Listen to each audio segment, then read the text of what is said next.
Chapter 2079. Little Li Chen was obviously taken aback by this unexpected scene. He shyly covered his eyes and pretended to avoid it, but subconsciously, he could not help peeking through the gaps between his fingers. Yu Yu's face turned slightly red when she saw this. She turned her head away awkwardly, too embarrassed to look any further. Gong Jia was even more stunned. He stared blankly at Wuxia as he slowly withdrew his hand. The corners of his lips twitched involuntarily as he stared in bewilderment. Yun Shishir was still in a state of shock. She sat in her seat in a daze. She didn't know whether to laugh or cry as she looked at the calm man sitting beside her. It was as if the scene just now was nothing to him. Or perhaps Gong Jia's arrival had caused him to feel repressed for a long time. By releasing himself like this, he could ensure his position in her heart. Secondly, it could be considered as a show of strength to this fellow who had been provoking him all this while. He could show him what it meant to be fed. Wuxia thought somewhat childishly. What kind of feeding was that? This was the real deal. Moreover, he was the only one who could enjoy such treatment. Gong Jia also learned that feeding could be done this way. He had learned something new. This brother-in-law of his was no pushover. How could he use such a method to provoke him? In reality, Gong Jia could tell that Wuxia was deliberately provoking him. He curled his lips and laughed mockingly. Obviously, he didn't take his provocation to heart. He elegantly put his arm around Yun Shishir's shoulder and complained aggrievedly. "Sister, look. Brother-in-law is jealous of you and me." Wuxia snorted coldly. However, Yu added, "Uncle, my daddy is a huge vinegar jar. You should keep a distance from my mommy. Daddy used to be jealous of a dog." Gong Jia's expression froze and his facial muscles twitched. "Huh? What do you mean?" Mommy raised a poodle. In the beginning, when she wasn't busy with work, she held the dog in her arms almost every day. Daddy was jealous and said that if there was a chance he must kick this stupid dog out. Pfff. Xiaoqian covered her mouth and snickered. When she received Gong Jia's incredulous and suspicious gaze, she stretched out her little hand and said, "Yes, I can testify that there is such a thing." Wuxia, on the other hand, drank a mouthful of soup in a serious manner, as if he didn't feel that this was a shameful thing. Instead, he was dignified and had an expression that said, "So what? I'm just jealous." Everyone fell silent. In fact, Xiaoqian really wanted to say, what did she mean by daddy is a super big vinegar jar? You too. You were just as jealous of that dog as daddy was. You also said that you wanted to kick that dog out of the house. You were the one who said that. And uncle, you're also a jealous demon, okay? The whole family was like this and he was the most normal one. After dinner, Gong Jia didn't plan to stay any longer. He still had things to do and had to leave for North America the next day. He needed to make some adjustments today, so he was in a hurry to leave after dinner. Yun Shishir offered to send him off. Wuxia looked displeased. Fortunately, Yu understood and immediately pulled Wuxia and Xiaoqian out for a walk. Yun Shishir walked Gong Jia to the door and said with a smile, "Xiaojia, did you have fun today?" Chapter 2080. Yun Shishir blushed and said, "In the future, you can come and play with me when you're free. I'll bring you around. There are still many fun places to visit." "Forget it. Look at how jealous brother-in-law is. I'm afraid there won't be many opportunities like this in the future. Why bother with him?" Yun Shishir was annoyed. Gong Jia was silent for a moment. Suddenly, he said slowly, "Brother-in-law is a born aristocrat. He should have been born with a golden spoon in his mouth and be loved by everyone." During dinner, he observed this man from a close distance.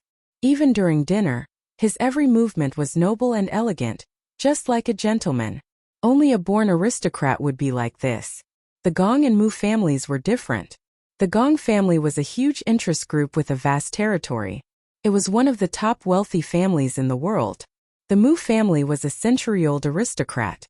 Their family had stood tall for 100 years, and their glory had lasted for half a century. This was unprecedented and would not be replicated in the future. Even the change of a dynasty in 100 years was nothing. Moreover, it was not easy for a family to last for 100 years. Probably since he was born, he did not have to worry about food or clothing.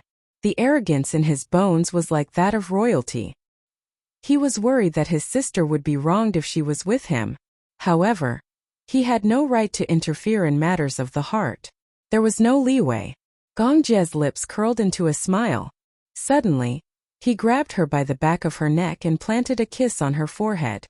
Sister, if brother-in-law bullies you, just give me a call anytime. Yun Shishir was speechless. She was stunned for a moment and laughed. Alright Xiaojia, don't worry about this. How can I not worry about sister's matters?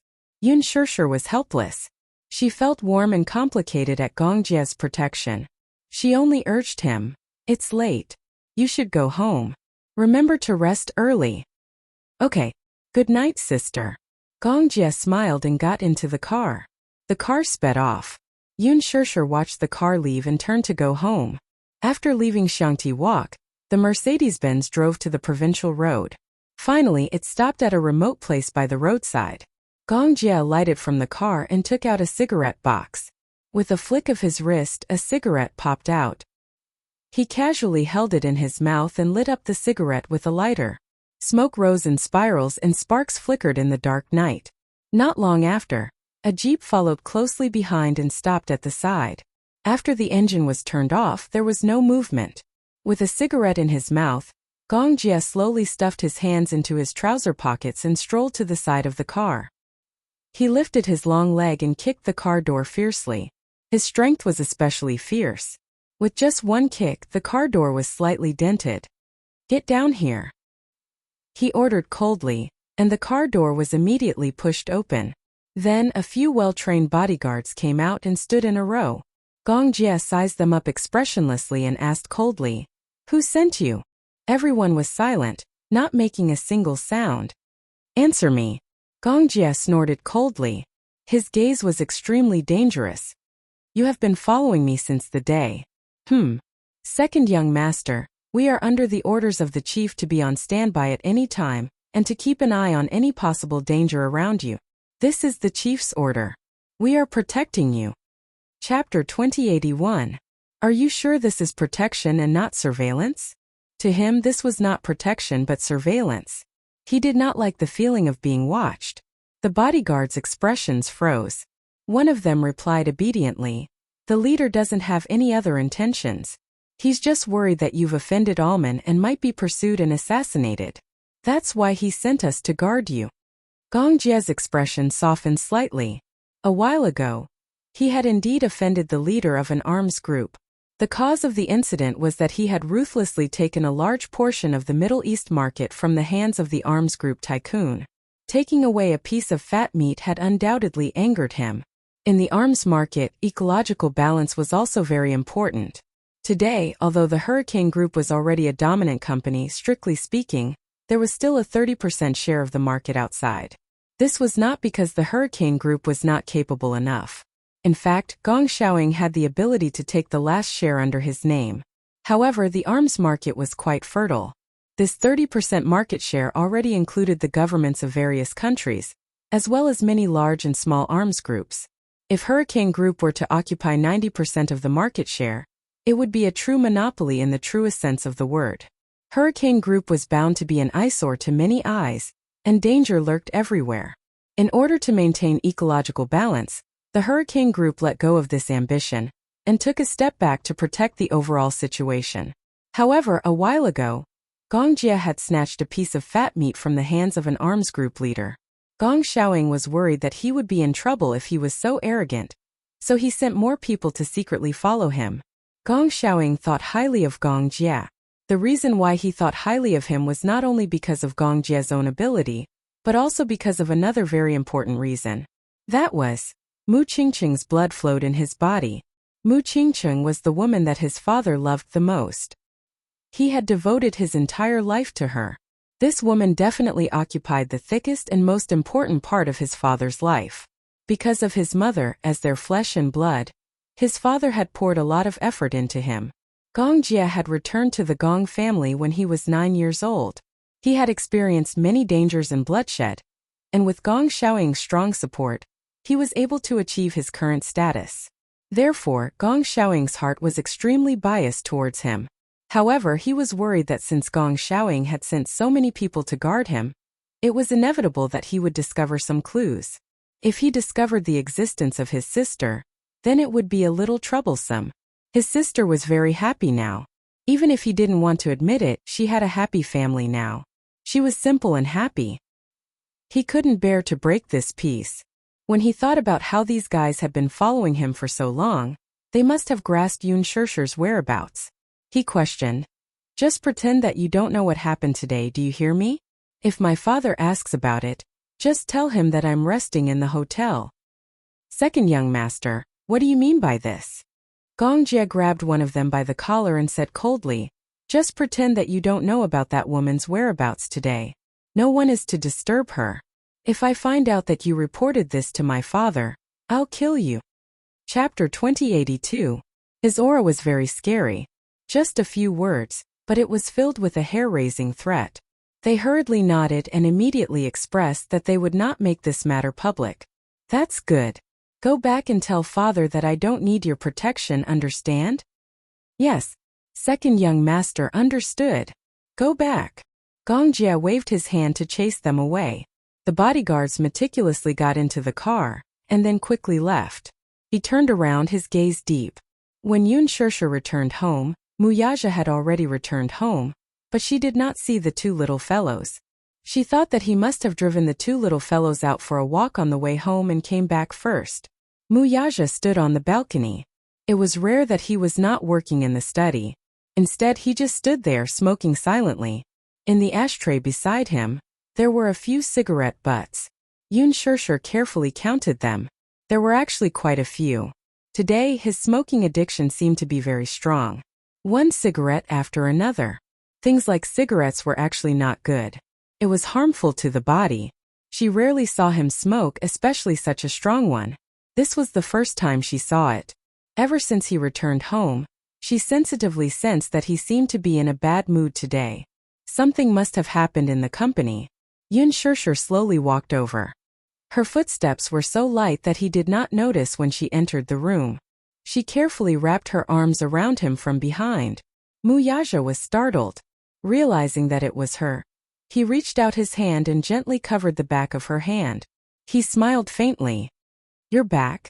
"In." Yun Shishir responded and went around to him. She took his cigarette and put it out in the ashtray. She reproached him. "You're smoking a lot today? Are you in a bad mood?" "No." "You're still saying no? You definitely wouldn't smoke so much usually." Yun Shishir could not help but be a little worried. "Did something happen in the company? Why don't you tell me about it? I can give you some advice. What kind of plan can you come up with?" Muyaja lovingly smiled and gently rubbed her head, but his eyes were playful. "Even if I can't give you any advice, I can at least give you some advice." Muyaja smirked and said, "Today, second uncle came to talk to me." He said that if I continue to be entangled with you, he will consider another candidate for the patriarch position." "What do you mean?" "Don't think too much." Yun Shishir quickly shook her head. "I won't. Don't worry. If there's anything, just tell me." Muyaja suddenly asked seriously, "Let me ask you first, if I am no longer the lord of the Mujia, are you still willing to follow me?" Yun Shishir pondered for a moment. She did not know where he stood on this question. After a moment of silence, she smiled and said honestly, "I didn't choose to follow you because I coveted the patriarch position. At first, I chose to be with you because I wanted you to have a father. I wanted him to grow up in an environment where he could play the role of a father and accompany him. Secondly, I like you." Muyaja's eyes flickered. He already had this answer in his heart, but now that it came out of her mouth, it gave him great comfort. He knew that this woman was devoted to him, and she did not covet his other identities. He knew this very well. Chapter 2083. Muyaja suddenly said in a deep voice, "The reason why I'm able to become the head of the Mu family is because of my bloodline and second uncle's support. This afternoon, second uncle came to the company and talked to me. It was more of a showdown than a conversation." "A showdown?" "He said that if I continue to be stubborn, he might support someone else to inherit the position of the head of the family. He's very unhappy about my marriage with you." This afternoon, Mu Linfeng went to the Mu group to look for him and had a serious talk with him. His first request was that he immediately divorce Yun Shirshir, a troublesome woman. Secondly, he said that if he was willing to divorce Yun Shirshir, not only would he hand over 10% of his shares, but he would also arrange a marriage for him to marry the princess of the Morocco royal family. This way, not only would the Mu family's status rise, but it would also be a great benefit to him. If it had been a few years ago, he might have expressed great interest and would not have needed to think too much about it. He would have agreed very quickly. After all, it didn't matter who the marriage partner was. As long as it could bring him benefits, it was enough. But now he didn't think so anymore. He could lose everything, but he couldn't lose her. Mu Yaja rejected this condition without thinking. Mu Linfeng immediately showed great disappointment. Mu Yaja knew that Mu Linfeng was already very disappointed in him. He had already done his best to come to this point. What he needed was not an outstanding head of the family, but an obedient chess piece. Unfortunately, he wasn't such a chess piece. Thus, Mu Linfeng wanted to support Mu Yanqing to become the head of the family. Even if he didn't say it explicitly, Mu Yaja already guessed the answer. Everyone in the Mu family, especially the elders of Mu Linfeng's generation, had different thoughts about him. Ever since he became the head of the family, his actions were too big, so much so that Mu Linfeng developed a great hostility toward him. In fact, Mu Yaja originally wanted to leave the Mu family and seek another world, but now was not the best time. Although the Xingyu financial group under his name was of a decent size, it still lacked a lot of resources. Relying on the Mu family, he couldn't let go of the position of the head of the family. Originally, his plan was very good. Everything was going according to plan. Only Yun Shirshir's appearance was outside of the plan. Because of her, he had angered many people. In the eyes of these people, he could no longer be tolerated. They wanted to eradicate him and kick him out of the Mu family. Yu Yu had already considered this issue and had discussed it with him. Yu Yu had also stated that as long as Daddy needed it, all the forces under his name would be at his disposal. However, Mu Yaja was arrogant, especially when it came to his career. How could he rely on his son? He refused without thinking.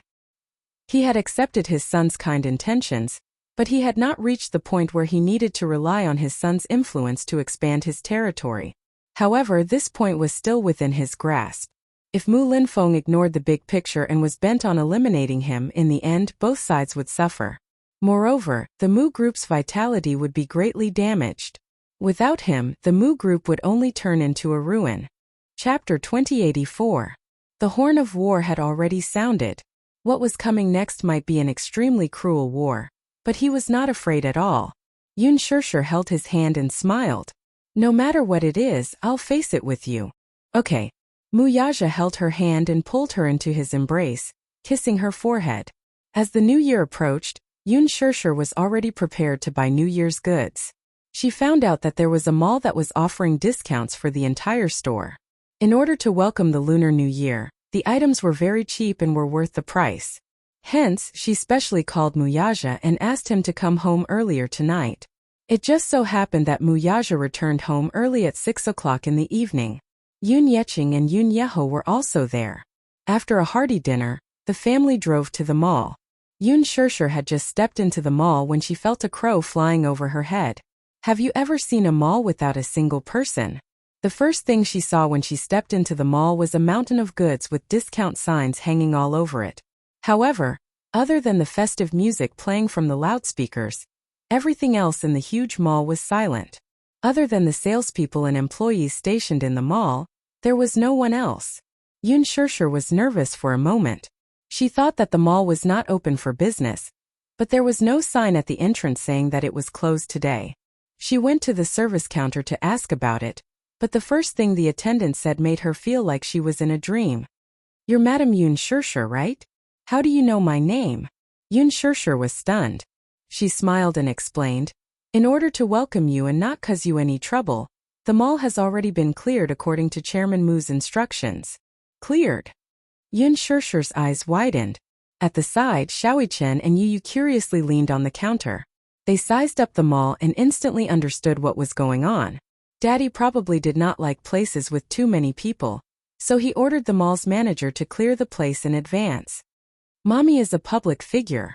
Yu Yu reminded her kindly. Daddy must be afraid that there will be too many people, and it will cause unnecessary trouble. That's why he ordered them to clear the area. Ah, that's so boring.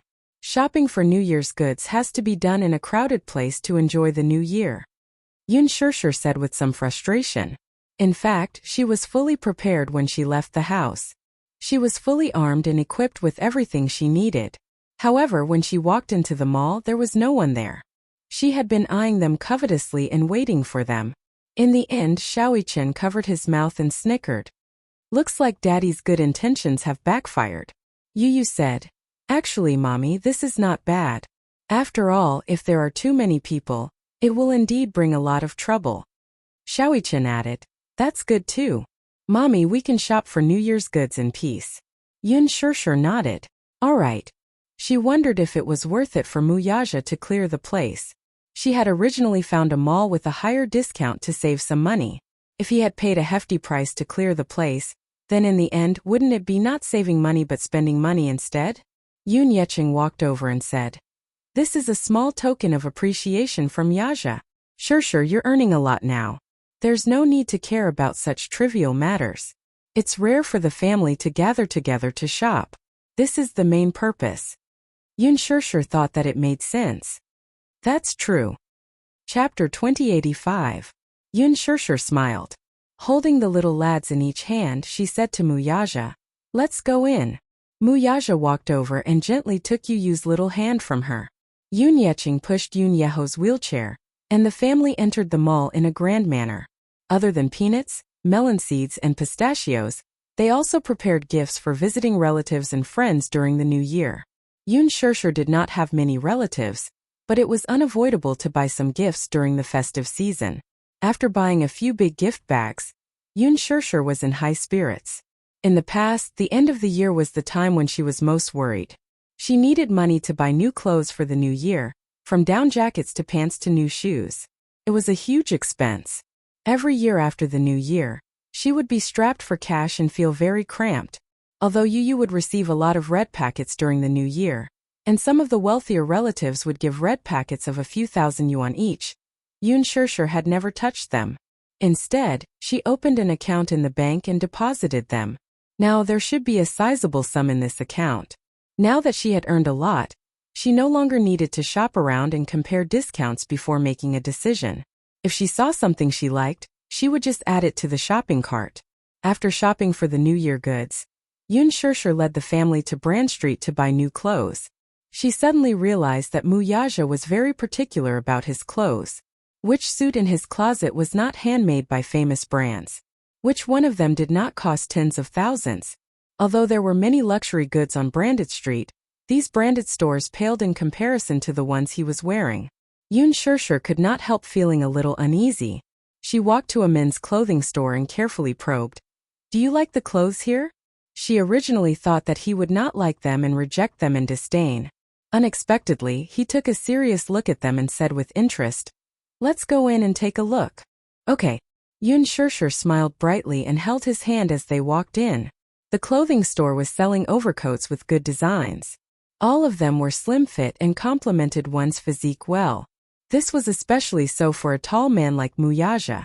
Even the supermodels in the fashion shows could not compare to his aura when he put on these overcoats. Yun Shirshir picked a few designs and asked him to try them on. Wuxia patiently tried them on one by one. It wasn't the first time she had bought clothes for him, but it was the first time she had bought clothes for him that cost at most a few thousand yuan. She didn't know why, but she actually had the ability to buy him those big brands, but when she saw him wearing the brands that he liked which were slightly less impressive, she felt that their worlds were finally on the same level. It was as if he had integrated into her world. This kind of intimacy was indescribably warm. While Wuxia was trying on the clothes, Yun Yecheng pushed Yun Yeho to the other stores to look at the silk quilts. Xiaoyichen and Yu sat on the sofa and waited. Yun Shirshir too went through the clothes one by one, wanting to choose a few that were more compatible with his aura. She didn't put on any makeup when she went out today. She was completely barefaced, and she was wearing a very low furry hat and a pair of glasses. Therefore, she didn't look as bright and beautiful as she usually did on the screen. Instead, she looked more reserved and gentle, which was unique to women. She didn't look as dazzling as before. Chapter 2086. Try this one on. Yun Shirshir picked up a long trench coat. Muyaja only nodded lightly. Okay. He took the coat and walked into the small fitting room. Yun Shirshir couldn't help but worry that he would hit his head. The shop assistants didn't recognize her at first glance.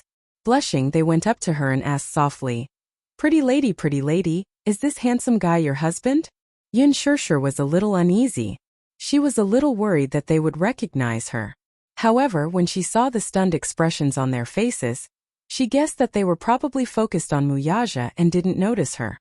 She smiled and said, yeah, he's my husband. Wow, he's so young.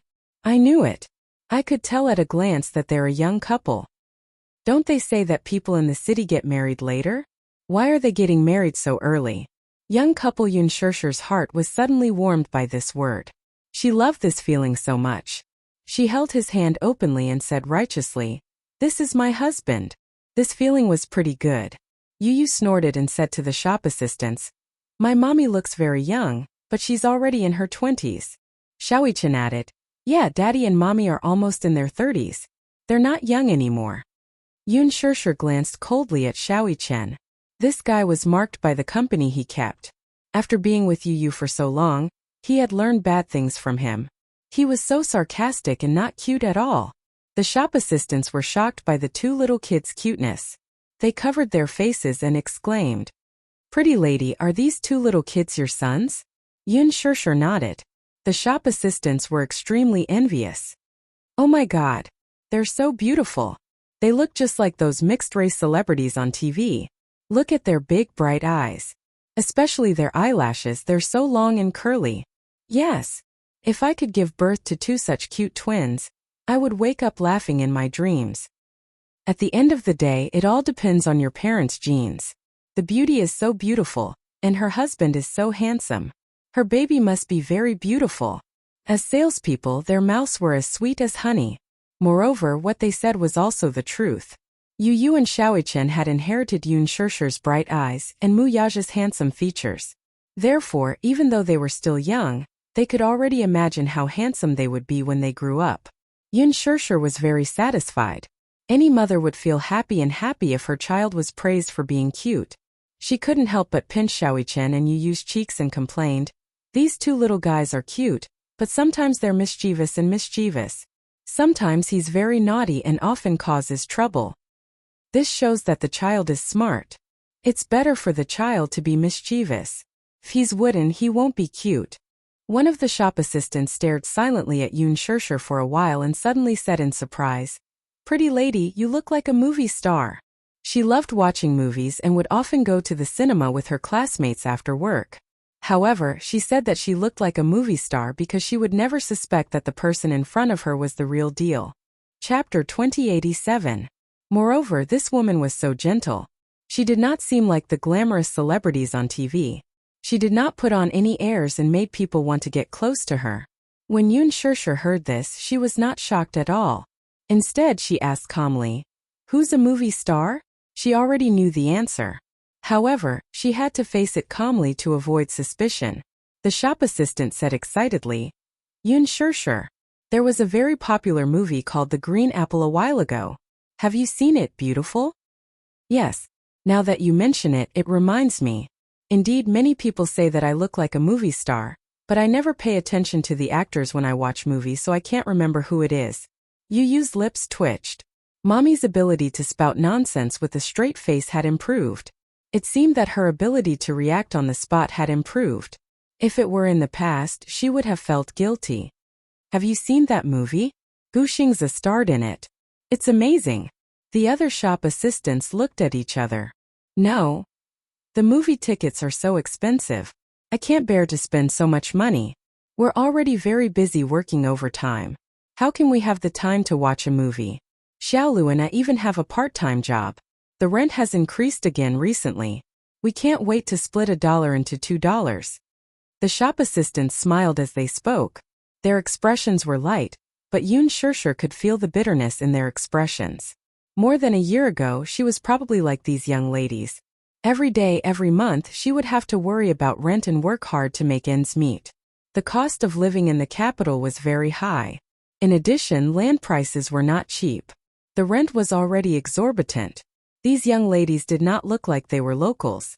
They looked like they had come to the capital from other provinces. When they came, they had simple and ordinary dreams. However, after they settled down, they had to work hard for their dreams. At that time, it was the same for her. Her dream at that time was actually very simple. She hoped to have a place that was neither too big nor too small. It did not need to be too big. It did not need to be too big. It had to be 80 square meters, 2 bedrooms, a small study, and a balcony with good lighting. That was already very blissful. She hoped that one day, in this bustling city, there would be a lamp lit up because of her. Now his dream had come true, but he still missed the hard times of the past. At that time, although she was living a poor life, it was because of her poverty that even a bowl of hot soy milk before work or a cup of milk tea after work made her feel happy. At that time, happiness turned out to be so ordinary and simple. She was so easily satisfied. However, now that he had everything, he had lost that simple feeling of happiness. She would no longer feel happy simply because of a bowl of soy milk or a cup of milk tea. When a person had too much, their mentality would change as well. Or perhaps, it would be harder for them to discover the happiness in the ordinary. At this moment, she was even more envious of her past self. She was envious of these optimistic young ladies who embraced their dreams. Wuxia had once said that he envied her. At that time she often couldn't understand it, but now she understood it deeply. He was probably envious that she could find happiness in the ordinary and simple. Chapter 2088. A few shop assistants immediately surrounded him and led him to the mirror. Yu also looked over and couldn't help but widen her eyes. Xiaoqian, on the other hand, was so stunned that his mouth gaped open. Wow! He jumped off the sofa and ran to Wuxia's side. He circled around him, his watery eyes shining with amazement. Daddy looks so handsome in this. Right. This handsome guy looks really handsome in this trench coat. He doesn't pale in comparison to those handsome celebrities on TV. Your mommy has such good taste. She really knows how to pick. At least, I've never seen a customer who can wear this trench coat so elegantly. These words weren't from the shop assistant's mouths or flattery. Wuxia's trench coat did indeed suit his aura. Wasn't there a saying that went, "Clothes make the man and gold makes the Buddha"? If a person was handsome, it would be the icing on the cake if he had a matching piece of clothing. Yun Shishir couldn't help but feel smug. Those shop assistants kept saying, "You have such good taste." It was enough to make her feel like she was floating in the air. Wuxia stood in the mirror and took a look.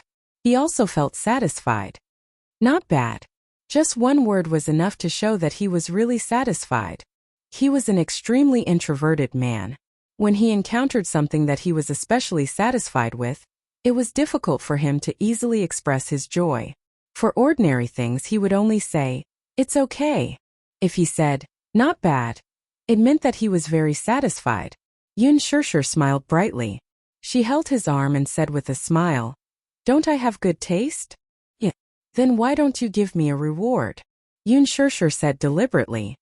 "Reward?" Wuxia's handsome face turned to face her calmly. He raised his eyebrows slightly, but it was full of mischief. "What reward do you want?" Yun Shishir didn't say anything. She only said, "It depends on your performance." Wuxia suddenly held her face and gave her a light peck on her red lips.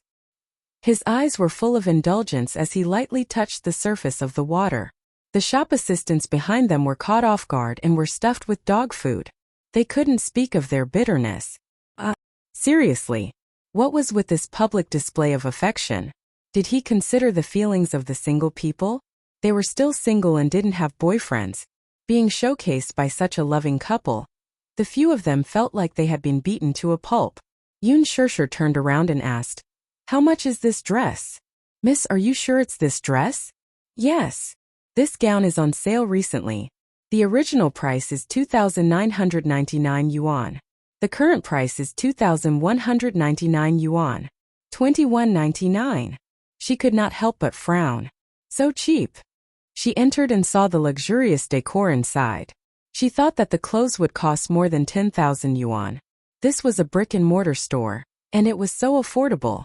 However, when the shop assistants saw her frown, they thought that she was complaining about the price.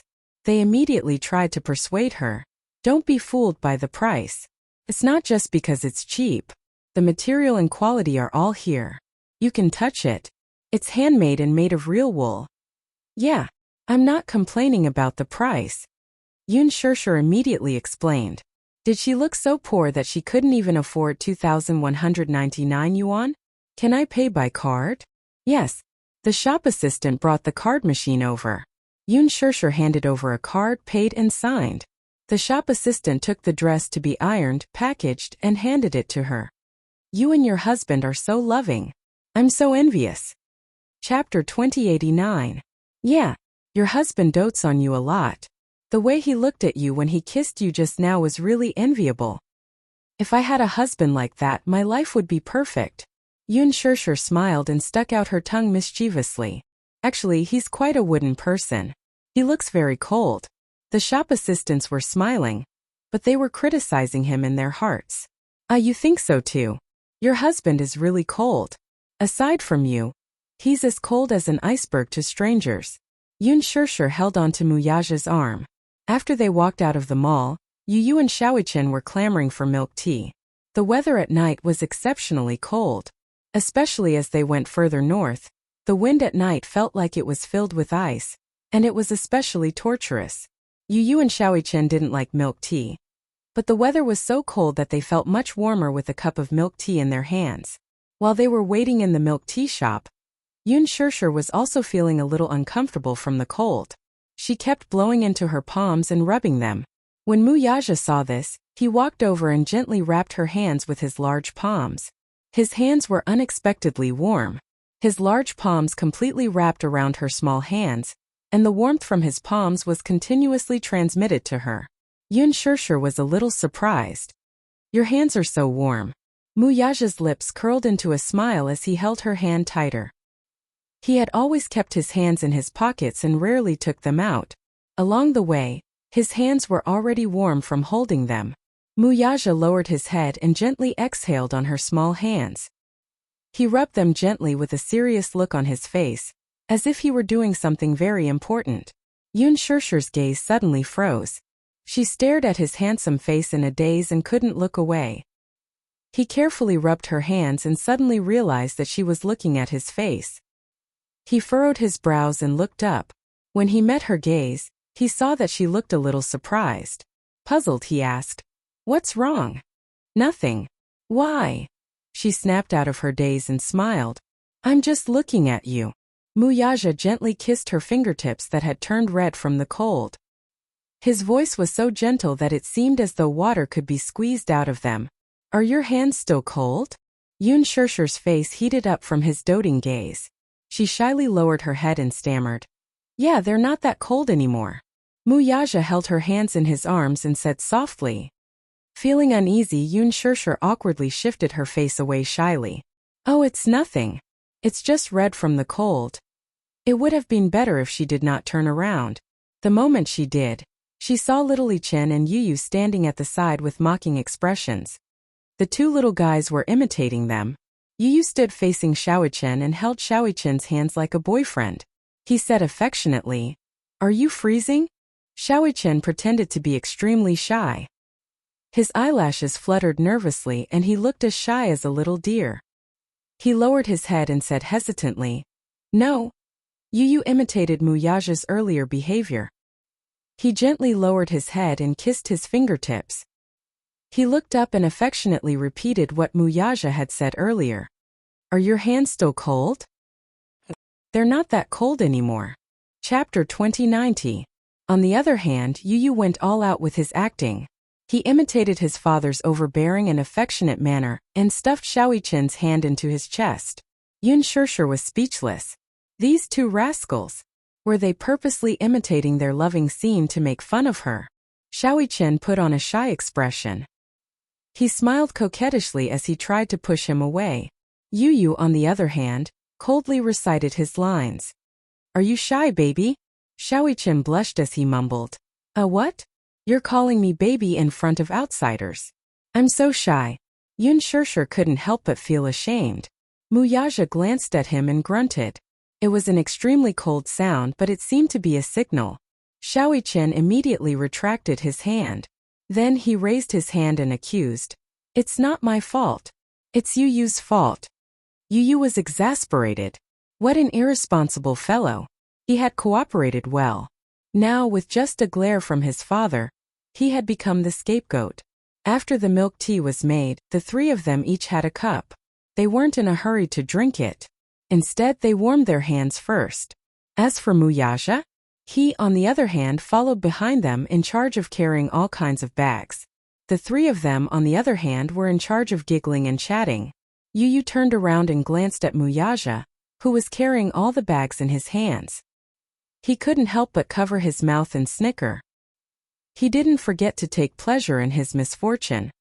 Daddy, you're working so hard. You're just like a little follower. A certain big boss, who was described as a little follower, glanced at him coldly and snorted arrogantly to express his displeasure. Yunshurshu and Qian also turned around and looked sympathetically at Wuxia. Qian, on the other hand, appeared very humane and gently consoled him. Daddy, you did well. You've worked hard today. Stinking brat, you only know how to gloat. Even so, Wuxia felt a sense of warmth that he hadn't felt in a long time. In the past, he didn't have much of an impression of the new year. It was hard for him to feel the warmth of the Chinese New Year. What he felt the most was that it was close to the end of the year, so the bank's approval process for financing was much slower. All the rhythms began to become hurried and hurried. Many employees had applied for leave. The atmosphere on the street also became jubilant. However, it was as if all of this had nothing to do with him. As usual, even on New Year's Eve, he would often work overtime in the company, facing the boring annual reports and a thick stack of proposals, listening to the hands of the clock as it slowly approached midnight. He could not experience the so-called happiness of a family reunion during the Chinese New Year, nor could he understand the difference between the Chinese New Year and normal days. Now, however, he could vaguely taste the warmth of the Chinese New Year. Qian walked over and took the two gift bags from his hands. The little guy was strong, so the two bags were relatively easy for him. Yun Yeqing and Yun Yeho bought 4 silk quilts. As the weather turned cold, he thought that he should change the quilts for the new year. The silk quilts were very warm. Since they were on sale now, he bought 4 sets in one go. One for Qian and Yu Yu, one for Wuxia and Yunshurshu, and the other 2 for him and Yun Yeho. It was just nice. Chapter 2091. In the parking lot, a group of people chatted and laughed as they walked to the parking lot. After placing their luggage in the trunk, they got into the car. Wuxia had just closed the trunk when he acutely sensed a strange gaze behind him. He turned his head warily and glanced around, but he did not notice anything out of the ordinary. His intuition was especially sharp. Even if he was being watched from 100 meters away, he could still raise his guard. He kept feeling a pair of extremely cold eyes staring at him, silently sizing him up. That gaze seemed to be filled with thorns, as if it could not wait to pierce through the muscles on his back and into his heart. It was also like a venomous snake eyeing its prey. However, the parking lot was extremely dark. There were some problems with the lights in a few places. They flickered on and off, blinding one's eyes and obstructing one's line of sight. However, that sudden stare still lingering in her mind. Yunshurshu noticed his strange expression and could not help but feel a little nervous. She thought that some paparazzi had noticed him looking up and was squatting down to secretly take pictures, so she asked anxiously, "What's wrong?" "Nothing." Wuxia neatly tidied up and escorted them into the car. After the car slowly drove away, a person slowly walked out from a dark corner. Judging from the figure, it was a petite woman. She was dressed in a cold black robe, and a large hat covered her head, revealing only half of her incomparably ferocious and terrifying face. An extremely strange aura continuously emanated from the woman's body. It was gloomy, terrifying, and filled with the aura of death. Especially that pair of eyes, which were especially ferocious and vicious. It was as if she had returned to the human world from the gates of hell. She was neither human nor ghost, and there was not a trace of life in her. She watched the car leave before slowly turning around and disappearing into the darkness. These few days, Yunshurshu stopped all her work and focused on tidying up the house. Since it was the end of the year, it was time to tidy up the house a little and decorate it with a festive atmosphere. The Yun family's tradition was to do a thorough cleaning during the new year. Mu Yaja originally wanted to hire a servant, but Yun Shirshir said that since it was rare for her to rest, she should take advantage of the break to do it herself. After all, this was her own home.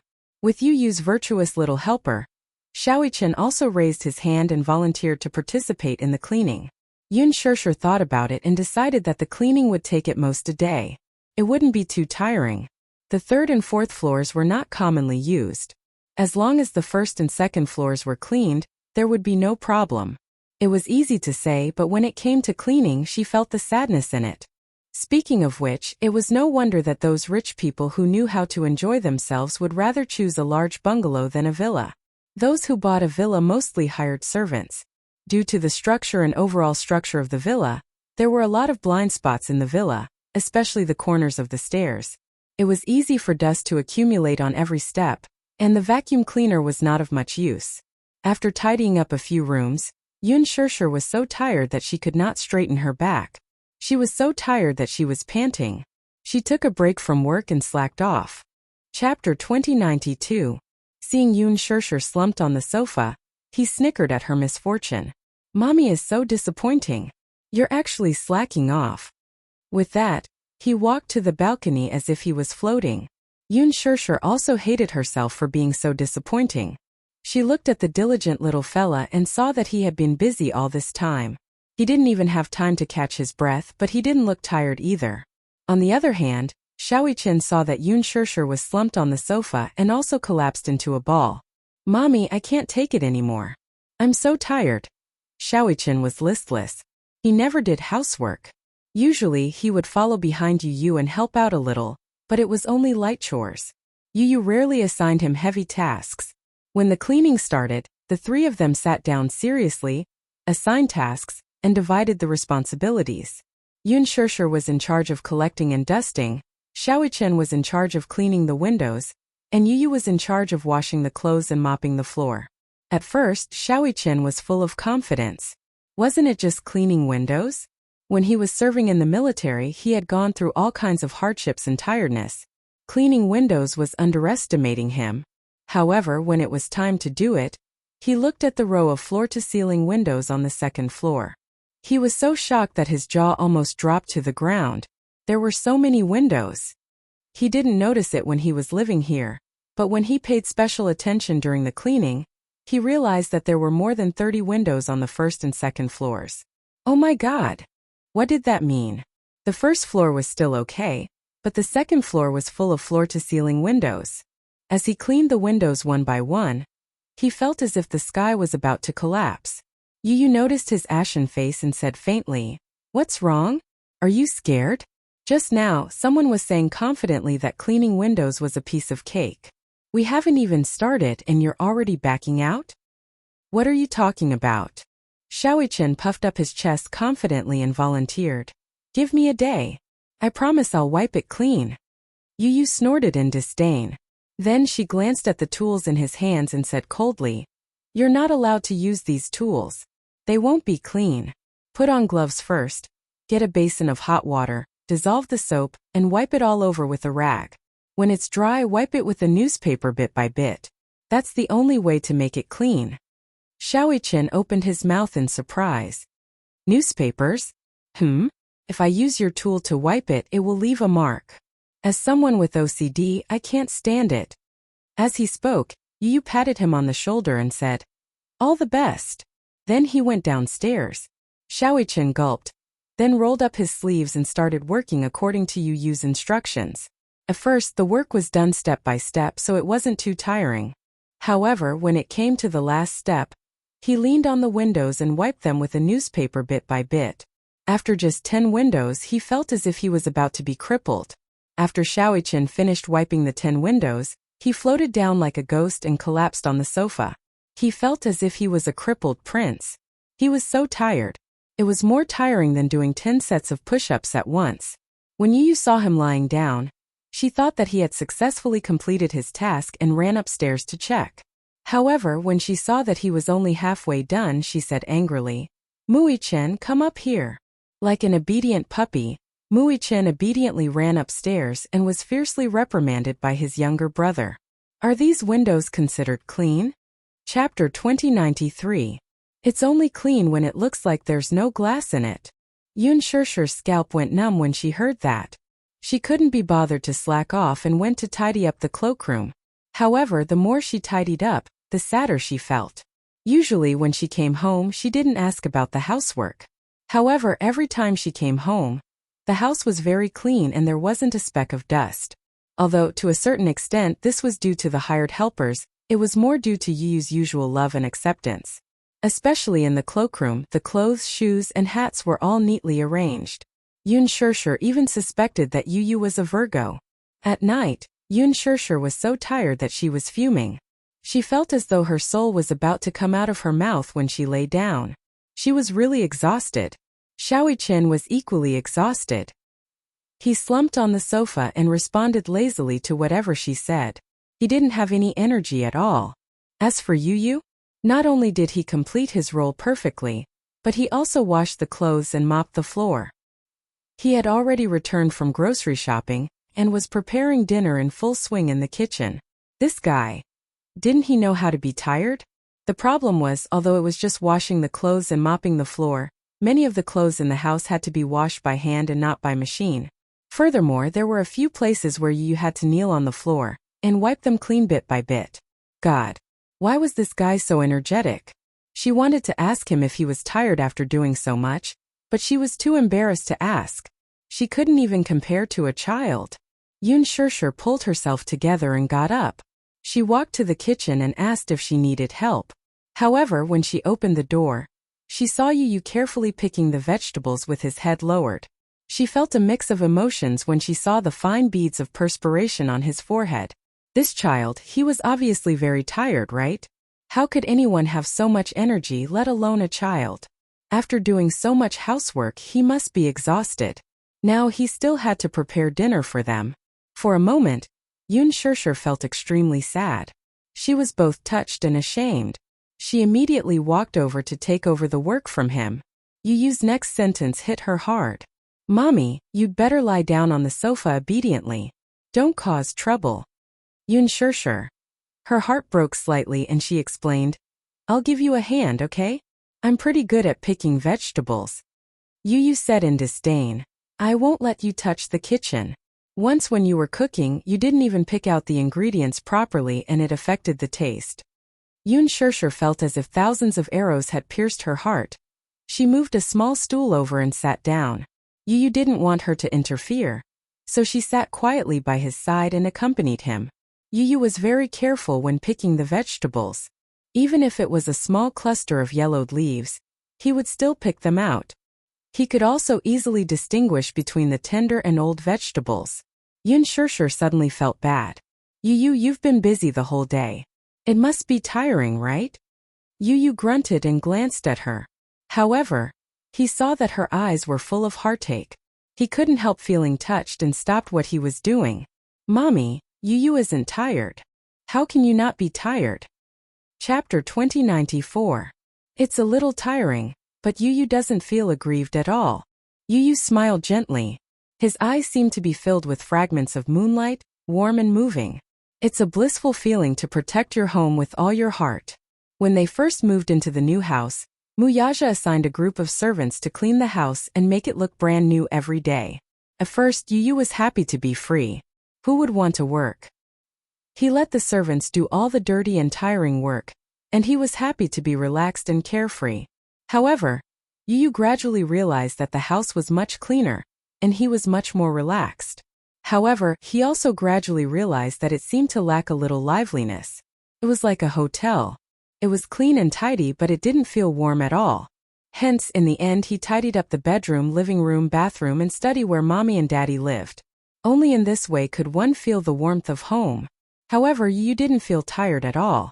Especially when he was washing Mommy and Daddy's clothes, he felt a sense of warmth spontaneously. Taking care of a home seriously gave him great satisfaction. Perhaps if it were an ordinary person, they probably wouldn't be able to understand such a feeling. However, for a child who was born with a lack of security, this could more or less make up for some of the uneasiness. Yu smiled and said, Mommy, I feel very at ease with you accompanying me like this. Yun Shishir's heart warmed. She raised the corner of her mouth and gently stroked his head. Suddenly her cell phone rang. She took out her cell phone, but the screen showed an unfamiliar number. She thought that it was a harassing call and immediately hung up. A few seconds later, her cell phone rang again. She pressed the answer button. Hello? Who is it? Is this Yun Shishir?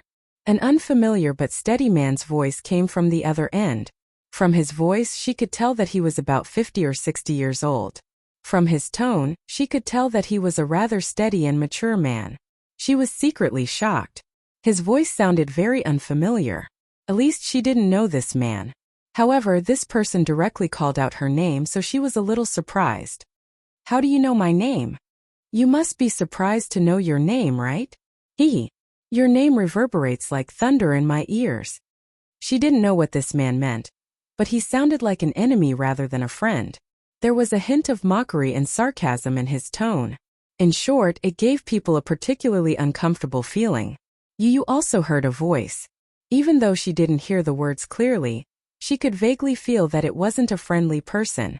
He stopped what he was doing and looked at her. Yun Shishir's voice turned cold. Since he wasn't being polite, she naturally wouldn't put on a friendly attitude. Her tone was also very cold. Who exactly are you? I'm Yaja's uncle. I'm calling you because I want to invite you to my house as a guest. I have something important to discuss with you. Invite her to the Mu family. It felt like nothing good was going to happen. Yun Shishir naturally wouldn't go there rashly. She said coldly, You invited me to the Mu family for no reason. Why do I feel like it's a trap? Chapter 2095. Mu Linfeng had the ability to infuriate someone. She was furious when she heard that, but she did not show any mercy. I've always paid attention to etiquette when it comes to elders. I admit that I'm not a lady from a prestigious family, but I know basic etiquette. However, the problem with respecting your elders is that you don't respect your elders and take advantage of your seniority. How can I respect such an elder willingly? Don't do to others what you don't want done to you. I'm sure you understand such a basic principle, right? There was silence on the other end of the line. Only the sound of Mu Linfeng's heavy breathing could be heard. Suddenly, a sneer came from the other end. He was so angry that he laughed out loud. You don't have any other skills, but you do have a sharp tongue. However, I'm not in the mood to talk about other things with you right now. Right now, I have something important to discuss with you. Inviting you to the Mu residence is just a polite excuse. I'm being polite to you out of consideration for my nephew's reputation.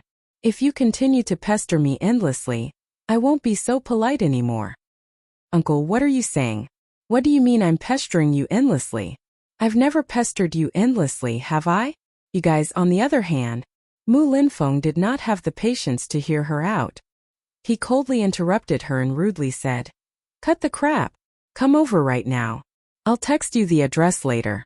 I hope to see you in half an hour. As for the details, we'll talk about it when we meet. I won't go. Even if I do, I'll wait for him to come back first. Yun Shishir's attitude was firm, but compared to Mu Linfeng, who had been in the political world for many years and had experienced many bloody storms, she was still lacking.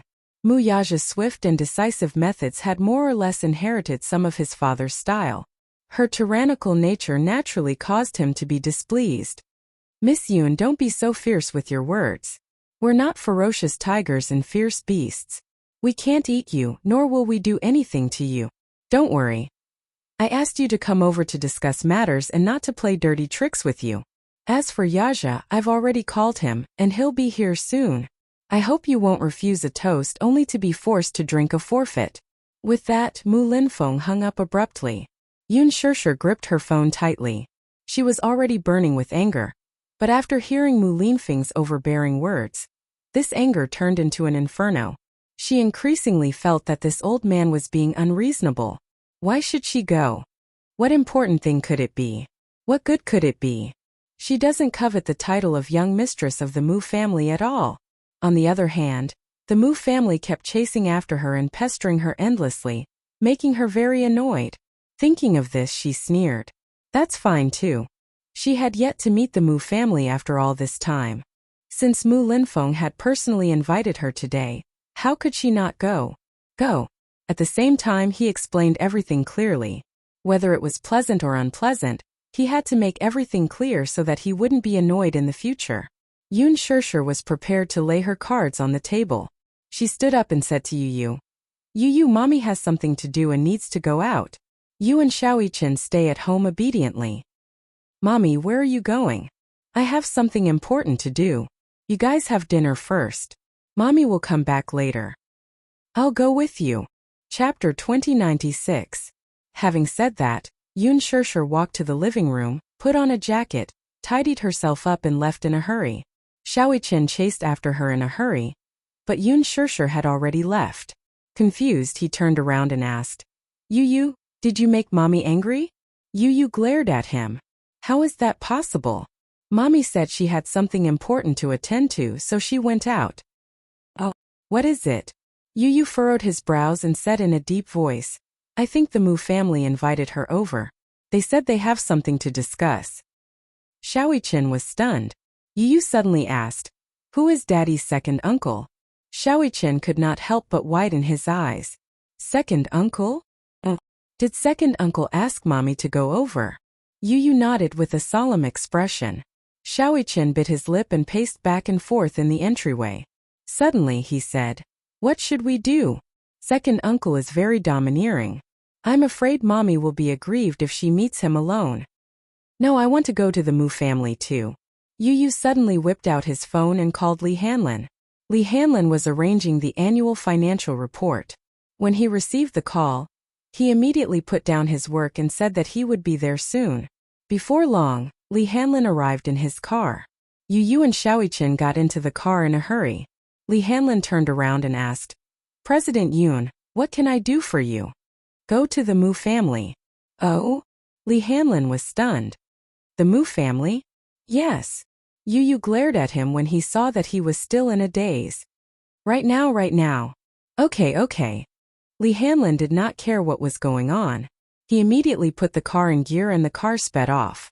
By the time Yun Shirshir arrived at the address Mu Linfeng sent her, it was already 7 in the evening. Her stomach was rumbling with hunger, but at this moment she did not feel hungry at all. She was filled with anger, and her anger could not be quelled. She got out of the car, paid the bill, and walked towards the Mu family's gate. The main residence of the Mu family is located at Shirmao Champagne Lake, which is the most expensive land in the capital. In the beginning, there were other residents in the Shirmao Champagne Lake Villa area. Most of them were of noble status and had a net worth of hundreds of millions. Later, the Mu group simply bought the entire land. Other than the Mu family's main residence, the rest of the land was razed to the ground overnight. Then, they redesigned the area around the Mu family's main residence according to feng shui. Yun Shirshir had learned about this place. The average price was 500,000 yuan per square meter, which was shockingly expensive. When she reached the door, she was stopped by the bodyguard stationed at the door. Yun Shirshir said directly, The Mu family invited me as a guest. You just have to inform them. The bodyguard made a phone call to understand the situation. Finally, he let her go. She was almost unimpeded all the way. Finally, she stopped at the entrance of the Mu family's residence and took a deep breath. Speaking of which, it was her first time visiting the Mu family's residence. Initially, the Mu family's residence gave her the impression that it was incomparably majestic. Just like her impression of the Mu family, the design of the main residence was in a classical Chinese style. There were artificial mountains, flowing water, pavilions, terraces, and pavilions. Even the style of the villa was renovated. It was extremely grand and imposing. Yun Shirshir clenched her fists. She calmed herself down and calmed down a little. Chapter 2097. However, since she was already here, why not take advantage of this opportunity to lay things out and make things clear? She sucked in a deep breath of cold air, clenched her fists tightly and slowly stepped inside. When she stepped into the main hall, even though she was mentally prepared, she was still shocked by the majestic array of people in the hall. The seats in the main hall were filled with people. There was no need to think about the identities of these people. Just from their thunderous auras, one could tell that they were not to be trifled with. In particular, the two people sitting at the head of the table were even more unusual. One of them was Mu Linfeng, and the one sitting beside him was Mu Xiumin. She had a good memory and remembered both of them, especially Mu Xiumin. They had met a few days ago, and there was quite a bit of resentment between them. As for Mu Linfeng, he should be the one who came to the engagement ceremony. Yun Shusher's thoughts were clear. Thinking about it carefully, she immediately realized that the man who had spoken to her over the phone earlier was probably this Mu Linfeng. They had met at the engagement ceremony, but it was difficult to recognize the voice on the phone, so she was not familiar with it. However, once they met, she figured things out. Although she did not know the identity of the person sitting at the head of the table, Mu Linfeng's aura was especially different. One could tell at a glance that he was of noble status. This man gave off an extremely steady and old-fashioned aura. In one aspect he was very similar to Mu Yaja. He had a dignified aura that was deep and reserved. However, the dignified look in his eyes was something that could only be achieved through countless bloodbaths. Only those who truly wandered in the world of fame and wealth, and stood at the center of power, could have such a shocking aura. One look and one could tell that he was from a military background. Hence, even though he was a little older, he still looked very energetic. He was wearing a tang suit that was ironed to perfection. Sitting at the head of the table, his back was ramrod straight, and his gaze was sharp like an eagle's beak, sharp and threatening. The servant brought a stool over and placed it beside her. However, it gave off the feeling that this stool was not meant for a guest, but for a criminal who was about to be judged. The seating arrangement is also very particular. Especially for a big family like the Mujia, they pay more attention to the details. Yun Shusher glanced at the seat but was not in a hurry to sit down. She laughed coldly and looked around. Even in the face of such a scene, she did not reveal the slightest bit of satisfaction or fear. She looked straight into Mu Linfeng's eyes and questioned coldly, "Is this how the Mu family treats its guests? Forgive me for being blunt, but it's very insincere." Mu Linfeng smiled when he heard this. This girl was young but had a big mouth. She wasn't afraid at all in front of so many people. Instead, she was frank and honest. This reminded him of Yun Tianyo's small family. Surprisingly, there were some similarities between the mother and son. For example, their calmness in the face of danger was very similar. Mu Linfeng signaled with his eyes. The servant immediately walked over with trepidation and adjusted her seat to the guest seat. Yun Shusher then smoothed her clothes and calmly sat down. The servant served her tea and politely retreated. Yun Shusher took a sip of tea but was not in a hurry to speak. Chapter 2098. Yun Shusher took a sip of tea but was in no hurry to speak. She had been invited, so there was no need for her to speak. Moreover, he was the one who had invited her over for a negotiation, so she naturally had to listen patiently to see what was the big deal. Apart from a few powerful figures in the Mu family and some powerful shareholders of Disheng Financial Group, there were also some elderly elders present. It was obvious that this was a Hongmin banquet.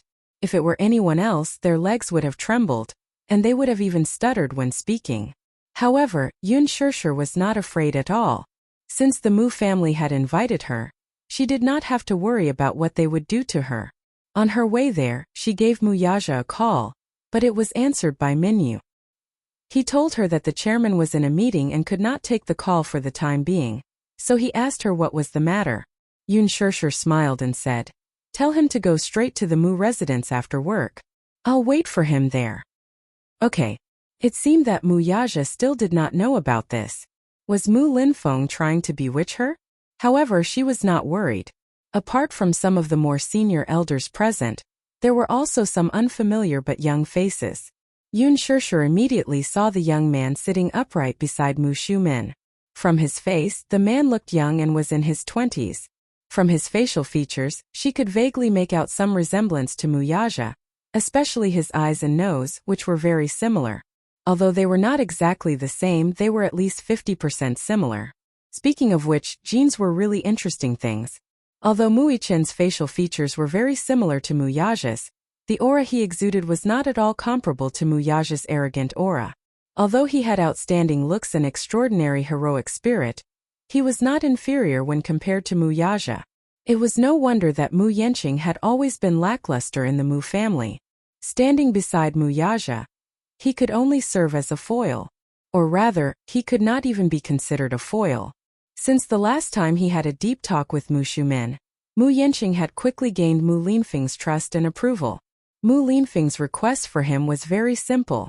It was not impossible for him to help him ascend to the position, but after that, whether it was the real power of Dishing Financial Group or the executive power of the Mu Corporation, all must be in his hands. As for him, on the surface, he had become the new patriarch of the Mu clan.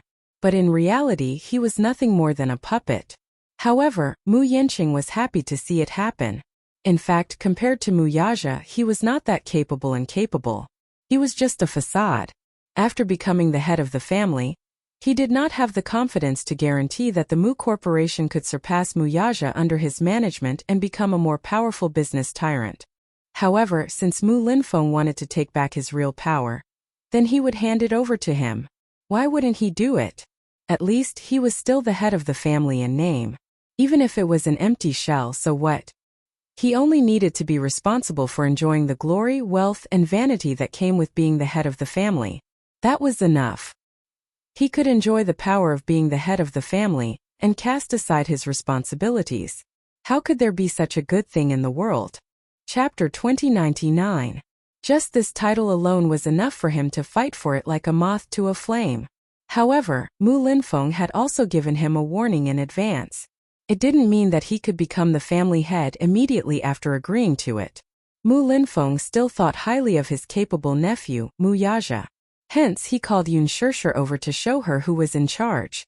If Mu Yaja knew how to repent and was willing to give up this woman for the sake of the family head's position, then he might as well give him another chance. After all, an outstanding talent like Mu Yaja was hard to come by in the entire Mu family.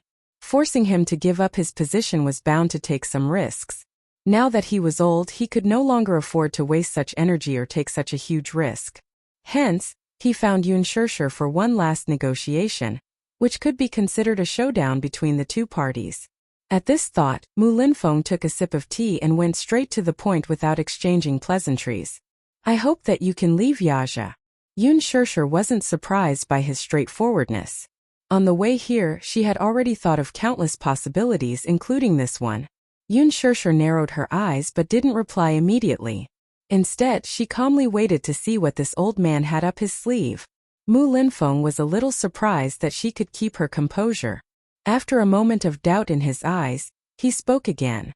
Miss Yun, no matter what condition you have, as long as it's not too overboard, we can agree to it. However, I want you to know that Yaja is a very outstanding child. He was handpicked from the many descendants of the Mu family to be able to become the family head. I don't think you know how much he has sacrificed to be able to sit in this position. I don't want to sacrifice my precious nephew's bright future because of you. First of all, I want you to understand that no matter what happens, the Mu family will never acknowledge you. There's no room for you to be the Mu family's young mistress. Don't even think that the Mu family's door will open for you one day. To put it bluntly, I don't think you're worthy of Yaja. Not worthy? Yun Shishir found it very interesting and laughed. How am I not worthy? As soon as she finished speaking, the crowd immediately laughed mockingly. Mu Shumin, who was standing at the side, replied sarcastically, I'd like to ask you, in what way are you worthy of Yaja? Marriage was decided by the parents and the matchmaker. The Mu family didn't have such an old-fashioned tradition. But no matter how bad it was, they still had to pay attention to the fact that the two families were of equal social status. Ask yourself honestly, are you worthy of our Yaja? Yun Shishir didn't get angry. Instead, she smiled and didn't say anything. Yun Shishir could only think of one thing about Mu Linfeng: prejudice and arrogance. These people from the Mu family had always looked at her through colored glasses. However, she had always been fearless. After all, she had chosen Mu Yaja, so she had decided to bear the burden of worldly judgment. Therefore, even if these insults were harsh, she remained indifferent. There was no other reason. After all, which rational person would take others' prejudiced words to heart? Chapter 2100.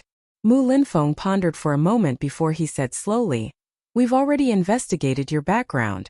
Your mother, Mu Qingcheng, was an adopted daughter that old master brought back to the Mu family. When she was young, she was a singer at the capital's nightclub. I heard that your biological father is from the Gong family. We acknowledge that, But don't think that you can climb up the social ladder just because you're from the Gong family. Moreover, you're just an illegitimate daughter.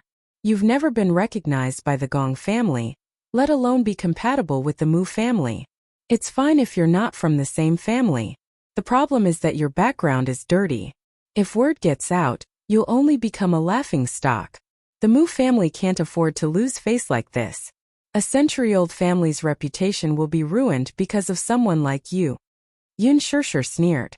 You're wrong about one thing. I have nothing to do with the Gong family. Mu Linfeng raised his eyebrows in surprise. He had thought that this woman would covet power and wealth, and use the Gong family's background to take advantage of it. However, not only did she not take advantage of it, but she was also eager to sever all ties with the Gong family. For a moment he could not understand her. Yun Shishir did not know what he was thinking. She only asked coldly, also, what do you mean by dirty? What's wrong with my background?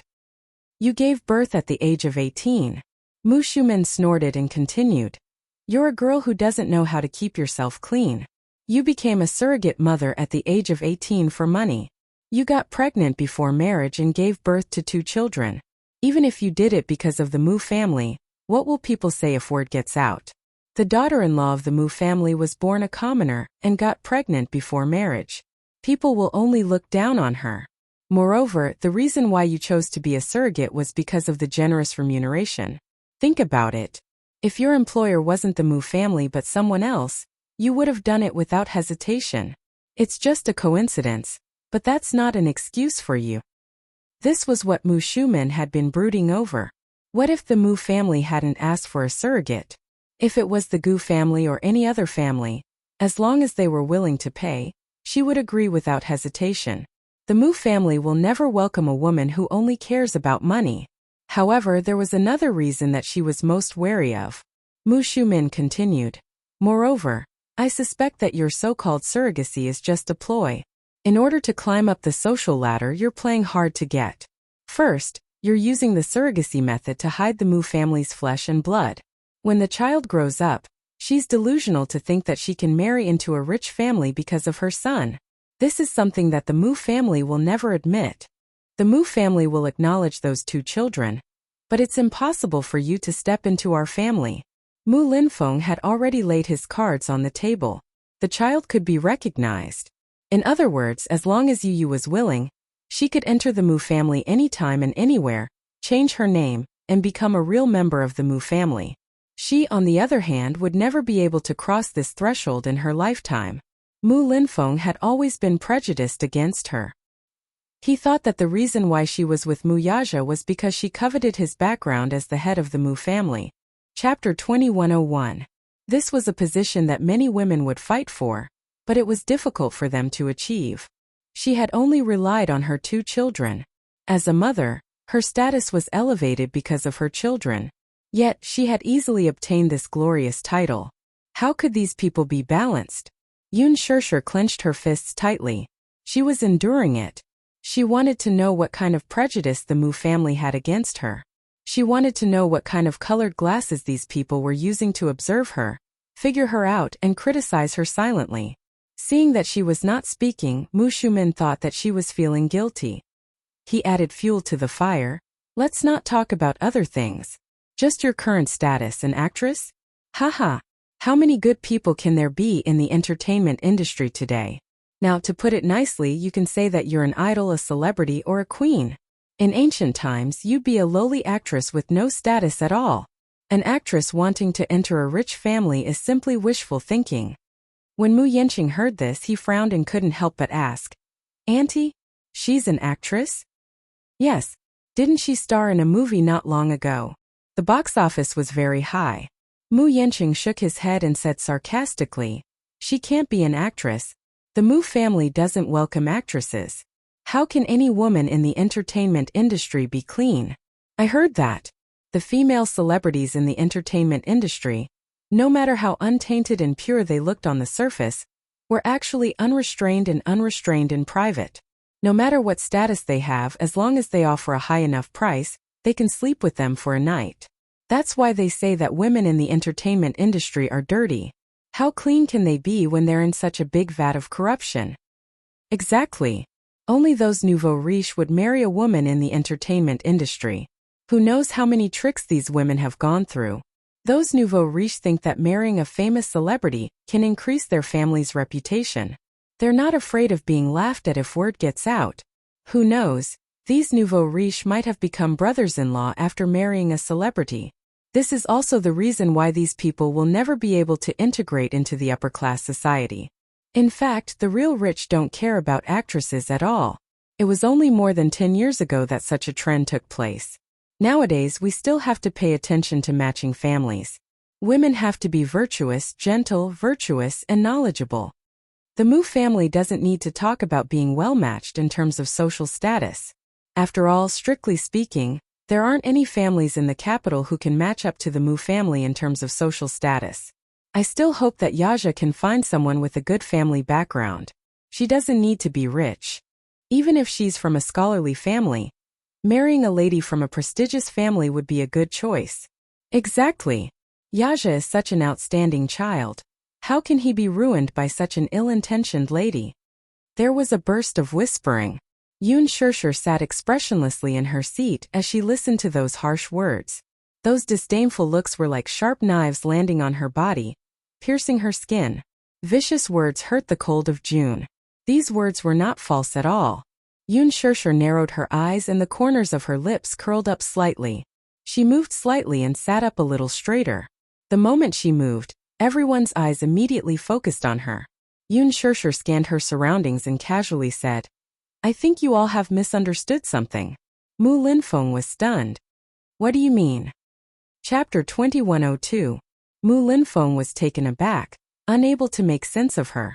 Yun Shirshir suddenly raised her head. With a pair of resolute eyes, she stood up abruptly and walked toward Mu Linfeng. She stopped 3 meters away from him. Her gaze was indifferent as she said coldly, "Mr. Mu, allow me to be frank. Even if you beg me to enter the Mu family, I may not be willing to do so." Yun Shirshir's back was straight. Her chin was slightly raised, but she did not appear arrogant. Her posture was like a lotus in the mud, not allowing anyone to blaspheme her. "From the moment you opened your mouth, you seem to have determined that I'm a beggar. You seem to think that your nephew and I are together with you only because of his background and wealth. Uncle Mu, you must be joking. Since you said that I'm a scheming woman, then if I'm really so shrewd and ambitious, I can say that none of you can stop me if I want to enter this place." Yun Shirshir paused and swept a glance at the astonished crowd. Then she slowly said, "But I don't care even if you beg me to enter this place. Do you think that I covet the Mu family's wealth? I'm sorry. I really don't care for it. Sour grapes when you can't eat them." Mu Shuman jabbed. Clearly, he was infuriated by her words. "This person, your words are too extreme. That's not good, is it?" Yun Shirshir turned to look at her and said sarcastically, "A narrow-minded person will be biased no matter what she sees. In other words, a person with a dark mind will not see any good in anything no matter how beautiful it is. Yaja is the person I love deeply. I chose to be with him because of him, and it has nothing to do with anything else. If you insist on judging me like this, I can't do anything about it. After all, summer insects can't talk about ice. You keep belittling actors and celebrities, but I feel that your qualities may not be comparable to those celebrities. At the very least, they rely on their own abilities to make a living in the entertainment industry. Even if some people use unspoken rules to gain fame, isn't it still a matter of one willing to be beaten and the other willing to be beaten? At the very least, whether it's mentally or physically, they have paid the price to get to where they are today. What about you? You're just blessed by the heavens. You're born a little better, but you don't have to be so arrogant and humiliate others, do you? Forgive me for being blunt, but you're at most lucky sperm. What else can you bring except for your reincarnation? In other words, I still think that you people are like beggars. You don't have any real ability, but you are the parasites of the family. Ask yourselves, when you're pointing fingers at others at the same time, have you contributed to the family?" Her words were truly shocking. "What do you mean lucky sperm? What do you mean parasites? Listen. How of the Mu Apto you to say such unconventional words to? That was to of Mu to of him. Of course Mu of course of that of Yun of her to." Chapter 2103. Mu Shumen's chest was filled with anger. She glared at her fiercely and sneered. What shame could she have? A woman who uses her body to get money, what shame can she have? Yun Shirshir narrowed her eyes, but she was not afraid. Instead, she mocked. Please don't use my surrogacy as a moral blackmail. First, I didn't steal, second, I didn't rob, and third, I didn't interfere in the family. I only used my body as the price in exchange for the reward I won. I don't think that this is shameful. What's shameful is that everyone here casually slandered others because of power. She clenched her fists and trembled all over as she said this. This matter had always been a scar on her heart. Every time it was mentioned, it was undoubtedly unraveling that layer of scab and rubbing salt on the wound. For a long time, the wound had already festered and festered. But now she did not care at all. She might as well tear the scar open and let the pus flow out. This way it would have a chance to heal again. You! Mu Shumen was unable to restrain her anger. She suddenly stood up and pointed at her angrily. Ridiculous! Woman, you're simply absurd and unreasonable. Yun Shirshir retorted. You're the ones who are unreasonable. Mu Linfeng slammed the table and said angrily. All of you shut up. For a moment the main hall was silent. Everyone kept quiet and did not say a word. Mu Linfeng turned his head and looked at her thoughtfully. Suddenly he said slowly, Yun Shirshir, I invited you here not to listen to your nonsense. Everyone's fate is determined by the heavens. There's nothing wrong with this. But the continuation of a family is not determined by fate. In this family there are indeed vermin like you said, and there are also people who fail to live up to expectations. But you have to remember one thing. Not everyone in the family is useless. If they didn't do anything, a family like the Mu family wouldn't have been able to prosper for 100 years. The reason why the Mu family has been strong for 100 years at least shows that there are still many capable people in the family. This is not something that you can casually judge. I'm not the one who's making such presumptuous judgments. Yun Shirshir interrupted him. Compared to the man's fury, she was exceptionally calm. Her serene expression was like the surface of a lake. There was not the slightest ripple in it. She was calm and composed. Have you forgotten? Just now, who was the one who kept saying that he was judging others with a prejudiced mindset? Oh, only the officials are allowed to set fires, but the common people are not allowed to light lamps? Just because you think you're superior, you feel that everyone here is superior to me. No matter what you say about me, I have to accept it, but I can't judge you. From what I see, you guys are clearly taking advantage of your seniority and disrespecting your elders. Don't think that just because you are an elder, you can criticize and humiliate your juniors without any scruples. In this world, what matters is reason, not seniority. You guys are the ones who are being unreasonable. Girl, you really have a sharp tongue. Mu Shumen could not hold it in any longer and scolded angrily. He didn't know why she was so talkative. Chapter 2104. I'm just being reasonable and stating the facts. You guys have no basis at all, and you're just using the fact that you have a sharp tongue. In my opinion, no matter how wealthy a family is, there's no lack of uncultured scum. If you ask me, I don't know where your sense of superiority comes from. In terms of upbringing and etiquette, the Mu family gives me the feeling that they're just putting on a show. The Mu family has indeed prospered for 100 years, and can be considered a prestigious aristocrat. However, wealth has been passed down for 100 years, but other things can't be, right? You guys have thrown away all the rules and etiquette of the elder ancestor. What's left behind are just old dregs. As the saying goes, don't do unto others what you don't want done unto you. How can you restrain others when you can't do it yourselves? Don't you think this is ridiculous? If you want others to respect you, you have to respect others first. Don't you understand such basic upbringing? Yun Shirshir's tone was calm and even. She had the aura of a scholar who had a verbal battle with a group of scholars. There were so many people present, but none of them could stand up to refute her. However, they were all furious. This little girl's mouth was so sharp. In just a few words she had ridiculed them. The problem was that they didn't know how to refute her. Every word she said was sharp and incisive. Although it didn't sound pleasing to the ears, it was all reasonable and they couldn't refute it. Mu Shumen was infuriated by her. Yun Shirshir didn't have stage fright at all. She met her gaze with an icy gaze. Seeing that he couldn't win against her, Mu Shumin turned to Mu Linfeng and said, "Second brother, where does this little girl get so much nonsense from? Don't waste your breath on her. Just give her an ultimatum. I think she's refusing a toast only to be forced to drink a forfeit." Mu Linfeng tried to restrain himself. His entire body was tense, especially the muscles on his face. They were so stiff that he couldn't look straight at her. Even the corners of his lips were twitching non-stop. He kept reminding himself to maintain his poise. He couldn't let this unreasonable junior see him as a joke. He suppressed his anger and said calmly, "I don't care about that now, but Yun Shishir, I just want you to know one thing. If you still love him, let me give you a word of advice. He let go in time. I don't want to harm myself and him." "I don't understand what you're saying." Yun Shishir smiled elegantly and asked, "What do you mean by that? Just say it. There's no need to beat around the bush. I'm just a boor, so I can't understand your profound language." Mu Linfeng sneered. "I'll give you a sum of money. As for the amount, it's entirely up to you. However, there's a condition. You must divorce Yaja and not cause any trouble for the custody of the 2 children." As soon as he finished speaking, Yun Shishir was stunned for a moment. Suddenly, she found it inexplicably interesting and laughed. "What are you laughing at?" Mu Shumin flew into a rage out of humiliation. "We're talking about a serious matter with you. Why are you laughing for no reason? Give me a sum of money."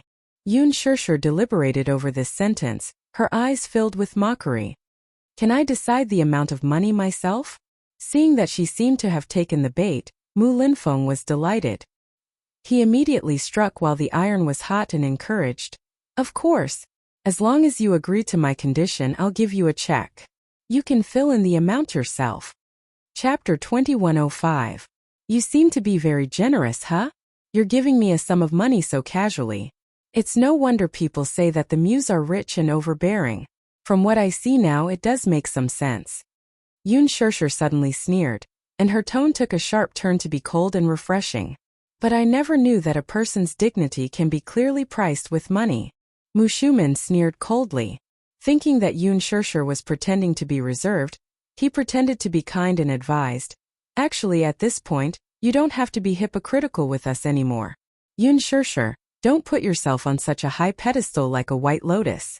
Who in this world doesn't love money? If you don't love money, why do you have to work so hard in the entertainment industry? Since second brother has promised to give you a sum of money, you can name a number. As long as it's within a reasonable range, we won't go back on our word. With this sum of money, do you still need to act? You just need to enjoy life to the fullest. From your point of view, let me give you a piece of advice. You're still young and there are so many good men in the world. Why must you insist on pursuing our Yaja?" Without mentioning anything else, Mu Shumin's persuasion was indeed very tempting. This reminded Yun Shishir of something. Mushi had once told her about a female singer group in Taiwan. One of the members dated the son of a gambling king for 2 years, and was considered half a step into the rich family. However, their relationship was opposed by the entire family. Just as their relationship was being disrupted, the girl found out that she was pregnant, so she told her rich boyfriend about it. Her boyfriend listened to his mother's advice and told her that the child must be aborted. Even if the child was born, the family would not approve of it. However, the girl insisted on having her way. She was certain that as long as she gave birth to the child, even if it was for the sake of the child, it would definitely help her enter the rich family. She went abroad, secretly prepared for pregnancy, and gave birth to a girl. Just as she was harboring the beautiful dream of marrying into a rich family, her boyfriend's mother appeared. After dating for so long, this was the first time she had seen her boyfriend's mother. She was an arrogant lady. Although she was the 4th concubine of the family, she had been manipulating the family for so many years and had long since slapped the entire family. She had made it clear that no matter what tricks she used, she could forget about taking a single step into the family. However, since the child had already been born, the family would acknowledge the child and place the child in England to be raised. However, she had to break up with her son immediately. As compensation, she promised the girl a sky-high sum of hush money. Although this girl loved this man deeply, she was also disheartened by his heartlessness, so she agreed to this condition. Therefore, with her ability, It would be difficult for her to go against this family. This fourth aunt was too ruthless. She would threaten and bribe her. If she played any tricks, she would be directly banned without any mercy. Receiving this sky-high hush money wasn't too bad of a deal, so she gladly agreed. This seemed to be the method that the rich were good at. No matter what kind of woman, giving her a sum of money would solve all her problems. However, it was different for her. Chapter 2106. Yu and Xiaoyichen could not live without her. She too could not live without this child. She knew that she was as insignificant as an ant if she were to go against the Mu family with her own strength. However, she was not afraid even if she had to pay the price. Yun Shirshir's lips curled into a smile. Suddenly she found it hilarious and laughed out loud. "What are you laughing at?" "I'm laughing at your naivety." Yun Shirshir seemed to want to provoke them on purpose. "Hence," she said airily, "do you think I'm interested in this little bit of money? You seem to be underestimating me." "I'm sorry, but I don't agree to this condition." "You don't agree?" Mu Shumen's voice suddenly became louder. "Yun Shirshir, must you be so selfish? Even if Yaja loses his position as the Mu family's head because of you, will you be satisfied with that? When that time comes, there'll be no room for regret. Why don't we each take a step back while we still have some feelings for each other?" "What do you mean by that?" Yun Shirshir, who was sensitive enough to detect the peculiarity in this matter, raised a brow. "In fact, everyone in the Mu family is very disappointed with Yaja. We really can't figure out why he would reject a girl from a prestigious family and choose you instead. Moreover, it's really hard for us to understand that he got a marriage certificate with you behind our backs. We've unanimously decided that if this child is still stubborn and insists on marrying you, then we'll reconsider and choose a new candidate for the head of the family." Yun Shirshir was stunned. Her eyes slowly narrowed, and at the end of her line of sight were hateful faces. Mu Yanqing in particular was smiling so smugly that the ambition in his eyes could not be concealed at all. Yun Shirshir suddenly understood Mu Limfeng's intention in inviting her for a negotiation. Their ultimate goal was nothing more than to force her to abdicate. If she decided not to do as they wished, they would strip Mu Yaja of his position as the head of the family. They thought that if she truly loved this man, she would definitely let him go for his future. "If I don't leave him, you will force him to abdicate. Is that what you mean?" Yun Shirshir asked coldly. "Haha, little girl, your mouth is a little fierce, but at least you're smart." Mu Shumen snorted coldly. "Say it. Tell us your decision." "Interesting. Don't you think it's inappropriate for you to ask me this question?" Yun Shirshir glanced at her coldly. "Why don't you ask him directly? Isn't that more appropriate?" Mu Shumen had lost all her patience. She suddenly called her assistant over and asked for a checkbook. She picked up a pen and asked directly, "How much do you want? How much money do you want before you are willing to leave him?" Mu Shumen did not want to play games with her and asked directly. Yun Shirshir gritted her teeth. Mu Shumen hated her stubbornness and was determined to humiliate her in the most humiliating way possible. 100 million. Is that enough? "Madam, you." 100 million. Mu Shumen did not have the patience to listen to her, and continued to raise the price. Before Yun Shirshir could reply, a childish and cold child's voice was suddenly heard from the door. 100 million? Are you trying to dismiss a beggar? There was no emotion in the voice. It was a childish voice, but more than that, it was cold and heartless. Everyone was shocked and looked in the direction of the voice. Chapter 2107. Yu and Xiaoyichen had appeared at the door unknowingly. Behind them stood two men in black suits with stern expressions. Yu was dressed in a black trench coat with his hands in his pockets. His expression was as cold as ice. Xiaoyichen stood at the side with an equally furious expression. He clenched his fists tightly and glared at Mu Shumen with a terrifying gaze. "Mu-Chen, do you still know how to return to the Mu family?" Mu Shumen snorted and taunted him. "I thought you've forgotten your place and acknowledged a thief as your mother. Since you're all here, have a seat." Mu Linfeng waved his hand and ordered. The servant immediately brought two stools over and said gently, "Young masters, please have a seat." Mu-Chen remained indifferent and unfathomable. The servant observed his expression. It was obvious that she had confused Xiaoyichen and Yu. She walked to Yu Yu and reached out to carry him to his seat. However, Yu Yu slapped her hand away violently. Smack! Don't touch me. It's dirty. The servant was forced to retreat to the side. Yu Yu lowered his gaze and glanced at the chair beside him before kicking it away expressionlessly. With a bang, the little guy's strength was incomparably terrifying under his rage, and he directly kicked over the chair that was as tall as him. Mu Linfeng was stunned for a moment before he was infuriated. He straightened his body and stared at the little fellow who was standing not far away from him in disbelief. He was clearly so small, but he seemed to be hiding an endless amount of energy. There was an ancient saying that went, "A newborn calf is not afraid of a tiger." However, how was this child a newborn calf? He was clearly the king of beasts. He was like a newborn tiger cub.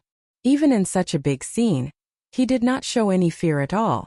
Yun Shirshir was also stunned. She had never seen such a terrifying Yu Yu before. In her impression, Yu Yu was a little more mature than the other children, and was unusually steady. However, in front of her, he was always as gentle as water, like a refined little gentleman with an elegant temperament. But now there was a different aura on his body. It was a very dangerous and aggressive aura. He stood there without saying a word, but his terrifying aura didn't seem to lose in the slightest even when facing off against a seasoned figure like Mu Linfeng. Since you've put it this way, I have no intention of negotiating with you calmly. Yu Yu turned around gracefully and laughed disdainfully.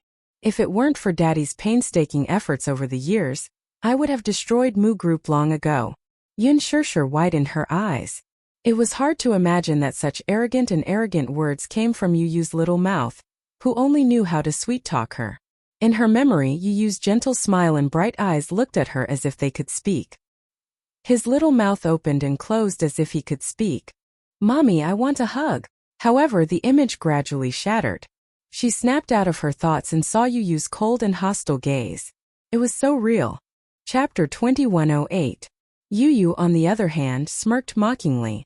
"Old uncle, I see that you're getting on in years, so I have to remind you that I don't have the time to play house with you. Let's cut the crap and get straight to the point." "Yu Yu?" Yun Shirshir was frightened out of her wits as she softly called out his name from the side. This child, what was going on? How did he follow her here? How did he know that she was at the Mu residence? Moreover, the moment he appeared, he exuded an imposing aura that was completely different from his usual self. The series of suspicions left her in a daze. It was only now that she regained her senses. Who would have thought that this child would dare to challenge Mu Linfeng? How daring! Yun Shirshir knew very well that the little lad was defending her. But this was clearly not the time for that. The child was insensible, so she naturally had to stop him. She was afraid that trouble would come from his careless words, so she called out to him softly. This was not the way to protect one's shortcomings. Sooner or later he would get into trouble. Yu Yu turned and glanced at her. He walked to her side obediently and placed his little hand gently on her shoulder. His gaze instantly became as gentle as water. "What's wrong, Mommy? What's wrong?" His voice was so gentle that it could be squeezed out of it. Standing in front of her, he seemed to have returned to his usual docile self. He was as obedient as a puppy, wagging his little tail at her. "What nonsense are you talking about?" Yun Shirshir did not know whether to laugh or cry. She could not help but chide him. "How did you follow me here?" "Agent Lee brought me here." "Agent Lee?" Yun Shirshir's face was full of question marks. She clearly did not know what was going on. Lee Hanlin walked over and bent over slightly with a smile. "Hello, it's me. Do you still remember me?" "Principal." Yun Shirshir felt that the world had turned into a fantasy. "What's going on?" "It's a long story. President Yun will explain it to you personally later." Lee Hanlin comforted her. Yun Shirshir, on the other hand, was confused. Her thoughts were in a mess, and she only felt that the world was too chaotic. What was going on? "Mommy, don't worry. I won't mess around, at least for your sake. However, there's a limit to everything." Yu Yu slowly turned around to face his uncle. His eyes were as cold as ice. "According to seniority, I should respectfully address you as second granduncle, shouldn't I?" Before he could finish his words, he was quickly interrupted. Child, you have no respect for your elders. You have no right to call me that.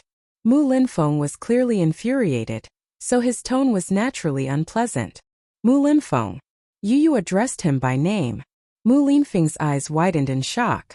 Before he could react, he heard the boy casually say, "You'd better pray that Daddy can secure his position as the family head. When the Mu family's power changes, if you insist on forcing me to abdicate, Daddy will be dead. The day Daddy abdicates will be the day the Mu family welcomes the end of the world." He had long been unhappy with the Mu family. If not for the fact that the Mu family was his father's painstaking effort over the years, he would have taken action long ago. These good-for-nothings from the Mu family were like frogs at the bottom of a well. Did they think that the Mu family's position in the capital was unshakable? Interesting. He did not mind using his actions to broaden their horizons. Chapter 2109. He had lived for half a century, but he had never seen such an arrogant child. However, this child was insensible. Did he know how to deal with it? Naturally, Mu Linfeng did not take him seriously. Suddenly, a servant's voice was heard from outside the door. "Young Master Yaja is back." Before she could finish her words, the person was already there. After Mu Yaja's meeting, Minyu informed him that Yun Shishir had called and asked him to return to the Mu residence as soon as possible after finishing his work. He was worried that something had happened and left a mess behind, so he rushed back after the meeting. Just as he stepped into the main hall, he saw a rather spectacular scene. With just a glance, he roughly knew what was going on. This was especially so when he saw Mu Yanqing's impatient and ambitious expression. It was obvious that he had secretly joined forces with Mu Shumen to hold a family meeting, and was determined to start a bloodbath. He had long expected that Mu Yanqing would join forces with Mu Shumen to force him to abdicate, so he was already mentally prepared for it. He did not expect that Mu Yanqing would be so impatient as to gather all the elders in the family and wait for his arrival. The show would officially begin. "Daddy!" When Shaoichen saw him, the coldness on his face disappeared in an instant, and he happily welcomed him. Mu Yaja carried him and walked to Yun Shishir's side. With a smile on his face, he lowered his head and gently placed his large palm on her shoulder. However, such a small action instantly soothed all her uneasiness. His appearance was like the descent of a god, instantly wiping away all the worries and nervousness in her heart.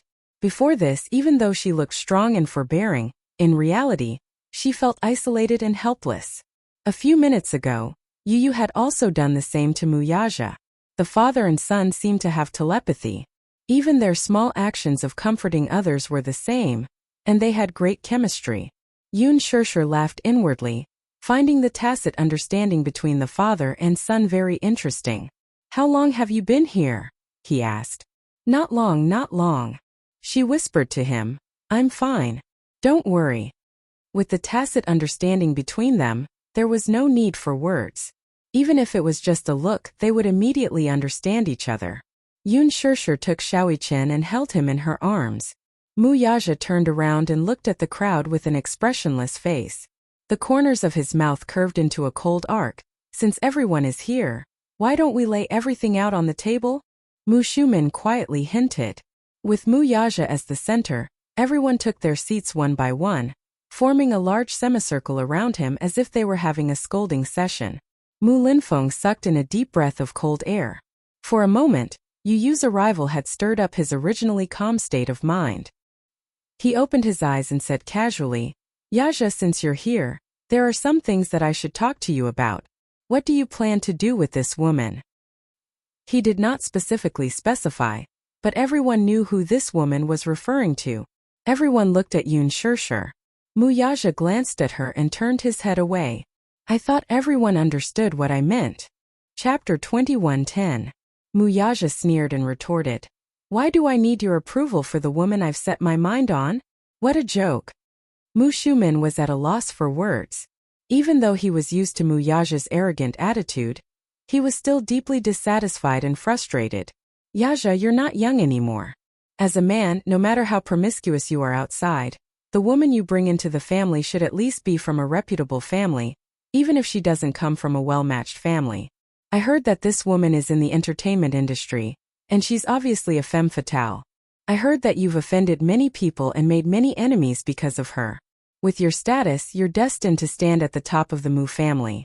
You can't mess around like this. You must know that this is a very dangerous thing for you. As the head of the Mu family, you should be thinking about how to strengthen the family and not make enemies for it. This is very detrimental to the family's future development. Haven't you considered this point? Ever since you became the head of the family, you've become more and more mischievous. You don't consider the consequences of your actions. This is a little too much. We've heard that you deliberately suppressed other families and banned those celebrities for this woman. But, if you offend other families for such a scourge, don't you feel ashamed for the Mu family? Yaja, this child, has been rather negligent and lazy in the company's affairs recently. I heard that some time ago there was an engagement ceremony on the island, and it was quite a big event. She didn't know where the capital for this engagement came from. Could it be that he secretly transferred it from the company's account? The Mu family's current situation is very unfavorable. If you continue to mess around, you'll only plunge the Mu group into deep trouble. Although you've brought considerable results to the Mu group all these years, why don't you think about it? If you continue to be stubborn and neglect the company's development, you'll cast aside the family's interests. How can you do that? As soon as one person finished speaking, the other continued. As if they had agreed on this beforehand, they fought to criticize his crimes. Mu Yanqing, who was listening at the side, was both excited and gloating. He did not say a word throughout, but the smug look on his face was incomparably dazzling. Since you became the head of the family, you have indeed done many things inappropriately. If you insist on marrying this woman, then according to what the elders have said, everyone agrees that you are not suitable to sit in this position. In the end, Mu Linfeng concluded. Everyone's gazes fell on him. Mu Yaja didn't say a word and just listened silently. Even in the face of everyone's accusations, he didn't refute them.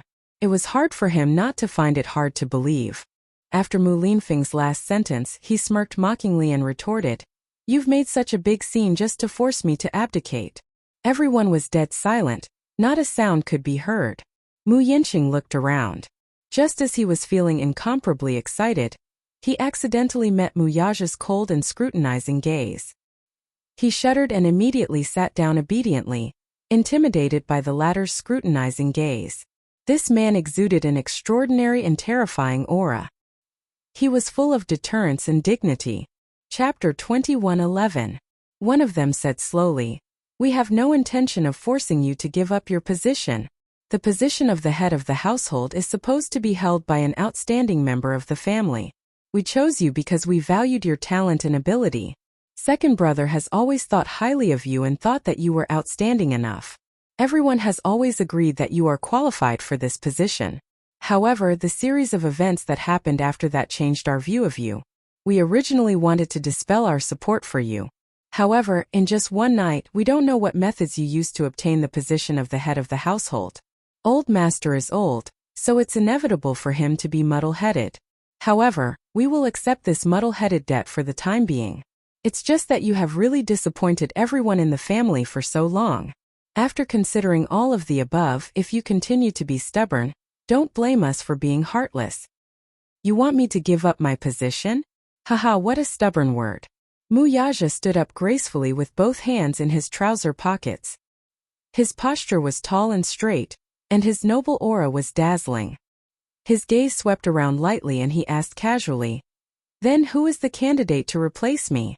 Suddenly, his gaze fell on Mu Yanqing, and the corners of his lips curled up. "Mu Yanqing? Brother!" Mu Yanqing felt uncomfortable under his sharp and threatening gaze. Naturally, he couldn't reveal his ambition in front of everyone, so he could only pretend to be kind and persuade him hypocritically. "Brother, are you trying to kill me by saying that? Listen to Yanqing's advice. Cut off all ties with this woman and stop interacting with her. You are the head of the Mu family. What awaits you is a bright future. There are so many outstanding women for you to choose from, so why did you choose this woman? If you ask me, I don't have the ability to compete with you. The Mu group has indeed developed rapidly in your hands. I also hope that you will continue to be the head of the household. I advise you not to be too blinded by women. His words were so fake that it sounded like he was loosening the reins only to grasp them better. Mu Yanqing wasn't stupid. He also had his own cleverness. He was certain that Mu Yaja wouldn't really cut off all ties with this woman. That was why he said that. Mu Shumin said coquettishly, "Yanqing, don't belittle yourself. In my opinion, you're better than your brother. Fortunately, you're obedient and sensible enough. You won't do anything that makes things difficult for us." Before Mu Yanqing could respond, Mu Yaja nodded with a smile and said, "Yes, she's obedient enough so she can be manipulated by others, right?" The main hall suddenly fell silent. Awkwardness flashed across Mu Linfeng and Mu Shumin's faces without exception. The others also felt greatly embarrassed and lowered their heads, not knowing what to say. Mu Yaja continued, "I think that the patriarch you are looking forward to is not someone who is very capable, but he must be well-behaved, obedient, and know when to advance and retreat. Once he ascended to the top, he could also hand over his authority and be at the mercy of others. When it was time to retreat, he knew to make way. What you want is a puppet, not a helmsman, isn't that right?" "Brother, what nonsense are you talking about?" Mu Yanqing pretended to be aggrieved and retorted, "Don't deliberately distort the good intentions of the elders." His words had more or less saved some of the elders' faces. Chapter 21:12. Kind intentions? Mu Yaja's voice suddenly turned frosty. "Out of kindness, you've set up such a trap for me and collectively want to force me to abdicate. I can't accept such kindness." "Yaja, you guys have been plotting this for a long time, haven't you? I can see that you guys have put in a lot of effort." Mu Yaja's handsome face tensed up. His eyes were filled with anger and ruthlessness. "Since you guys have decided to force me to step down, what other choice do I have? As for those crimes, there's no need to worry about the pretext." "Yaja," Mu Linfeng shouted coldly, "you still have a chance. Take this chance to cut ties with this woman. We won't treat this matter as if it never happened and acknowledge your position as the head of the family. This is the only way we can be sure that you have no ulterior motives and can continue to lead the family business." Mu Shumin added, "Yaja, listen to my advice. No one is forcing you to step down from your position. However, what you've done has indeed disappointed everyone. Take this chance to cut ties with this woman and we can treat today's matter as if it never happened." "That's right. Quickly cut ties with this woman." Everyone denounced and gave their orders sternly. Amidst the commotion, Mu Yaja suddenly tilted his head slightly. The moment his gaze landed on Yun Shirshir's face, his eyes became as gentle as water. He slowly raised his left hand and gently covered it with his right hand.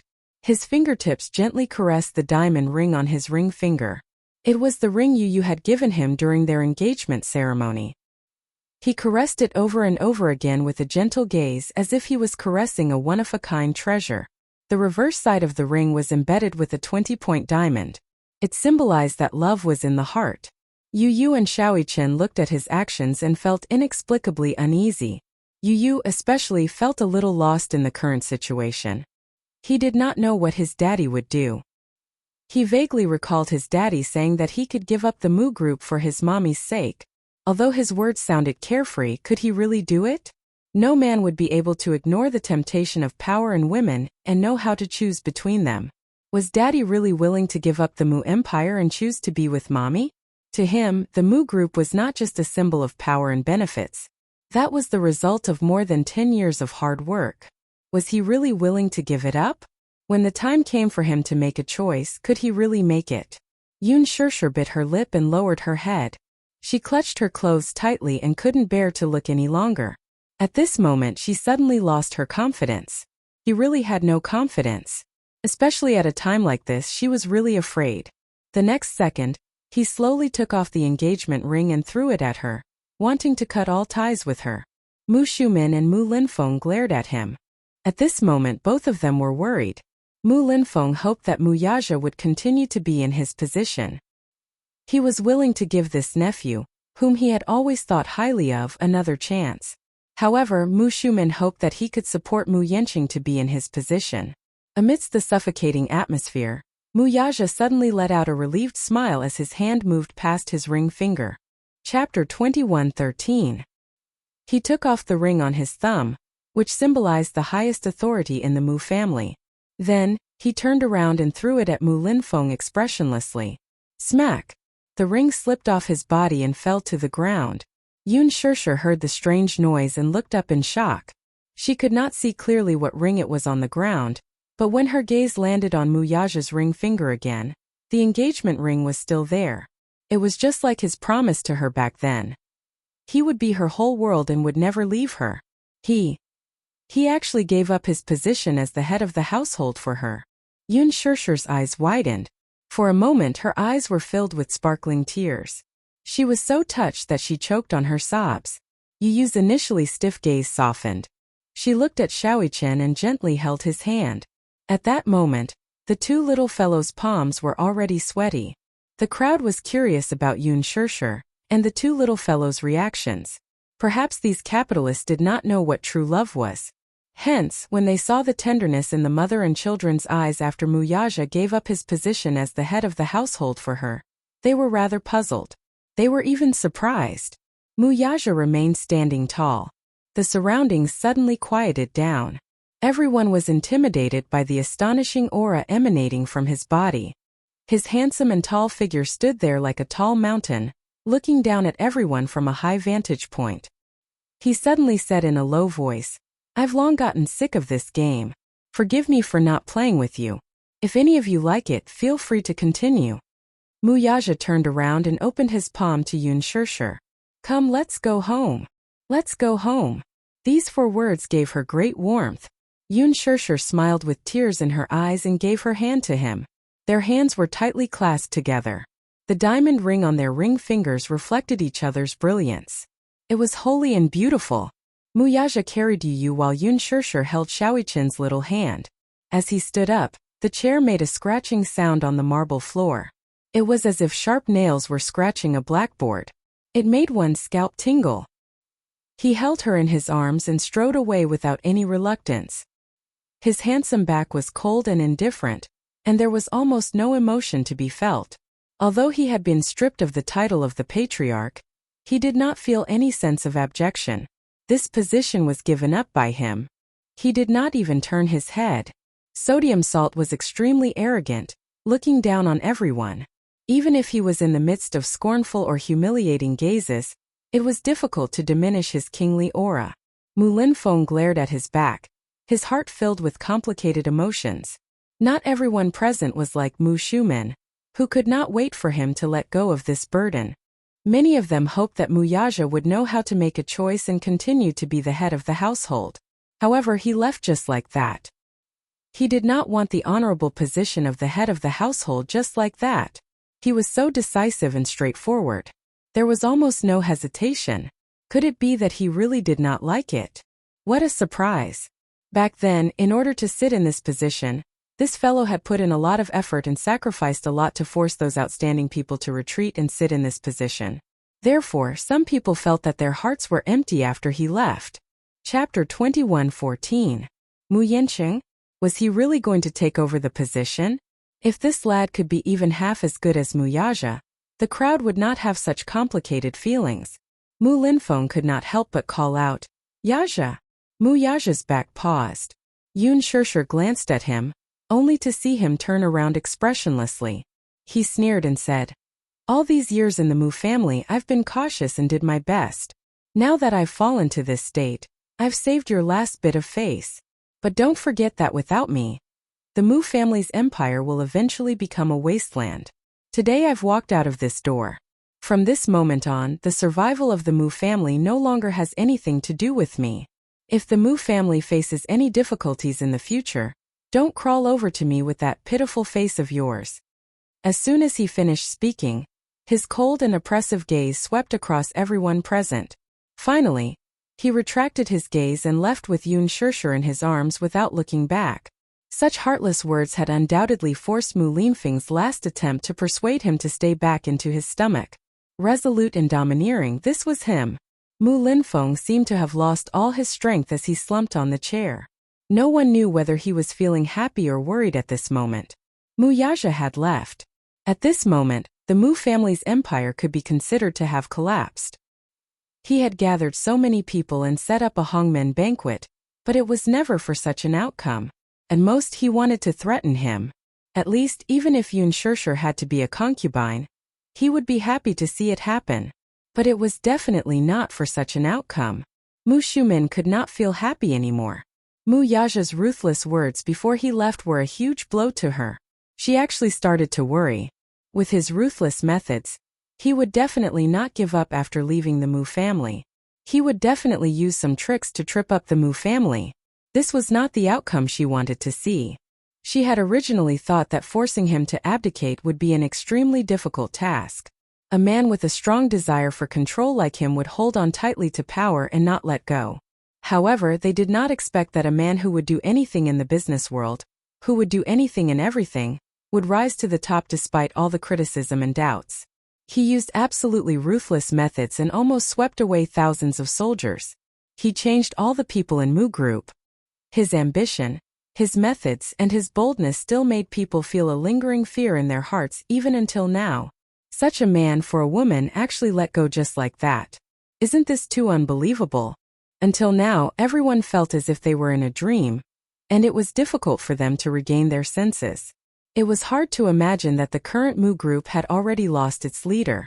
Just a moment ago, everything that had changed had been overturned with just a single thought. Mu Yinqing was obviously very excited. He looked around and saw that everyone was silent. He then glanced at Mu Shumin and Mu Linfeng, who appeared to be indifferent. Hence, he reminded her indirectly. And, since he has already stepped down from his position as the head of the household, then next, it was time to announce the new head of the household. He was already itching to make a move, and his ambition was restless. He was just waiting for Mu Linfeng to wave his hand, and logically, he would be able to inherit the position of the head of the household in front of all the elders. Mu Shumin bit her lip and did not say a word. Mu Yinqing could not help but feel disappointed. What was she thinking? Hurry up and announce what's next? Didn't Auntie agree?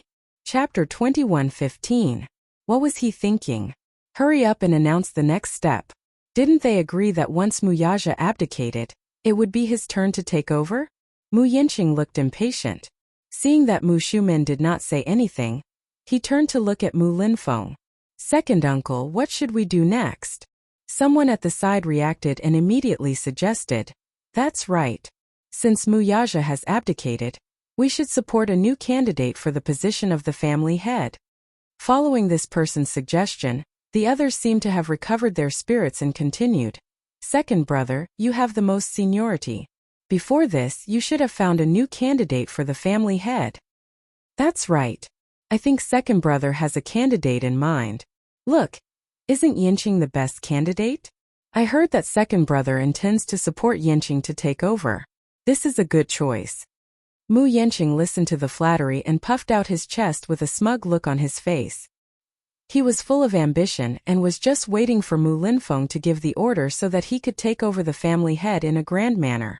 This was the moment that he had been dreaming of all this time. Mu Shumin also reacted and said, Second brother, you decide on a candidate. Mu Linfeng, on the other hand, was feeling complicated and lost interest. He was still thinking about what had happened just now. No matter how he thought about it, he felt extremely regretful. This was not the outcome he wanted. Therefore, his attitude towards the suggestion of another family head was indifferent. He said indifferently, We'll talk about the family head's decision another day. I'm a little tired today. Upon hearing this, Mu Yinqing instantly wilted. His morale was low, and he bit his lip indignantly. Needless to say, he felt so wronged. He cast a helpless gaze on Mu Shumin. He wanted to say something but he did not, hinting with his eyes. Was there a need for another day? It was rare for everyone to gather here. Now that everyone was here, why not take advantage of the situation and support him to take over the family head? Originally, since Mu Yaja had said such harsh words, it could be said that he had severed all ties with the Mu family. Even if he regretted it, it was too late to salvage the situation now. Since such a proud and aloof man had said such harsh words, he would definitely not come back. On the Mu family's side, no one would lower themselves to beg him to come back. Today's situation had already been decided. Next, the matter of choosing a new patriarch could be said to be imminent. But at this juncture, what was the point of hesitating? Mu Yanqing could not wait any longer. After all, there might be some unforeseen changes after tonight. If there were any changes and another Chong Yaojin appeared, then all his efforts would be in vain. Would it not be all for someone else's benefit? One had to know that the news hadn't spread yet. If this news were to spread throughout the Mujia, his peers would be eyeing him like a tiger watching its prey.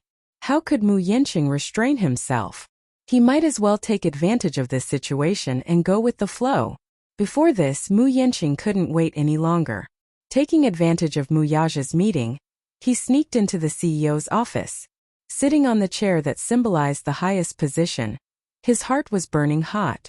He stroked the mahogany desk and thought comfortably that in the future, this place would become his world. All this while, he had been thinking about this place for a long time.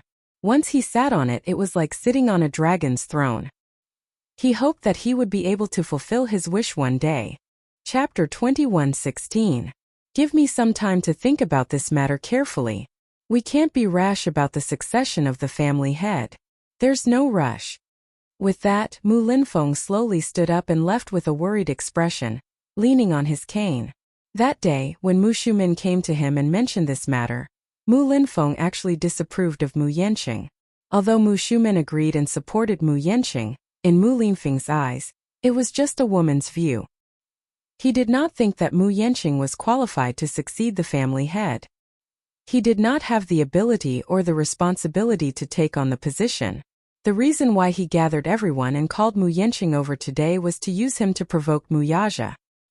He hoped to make Mu Yaja aware of the crisis, and let him know that he was not the only one who could take on the position of the family head.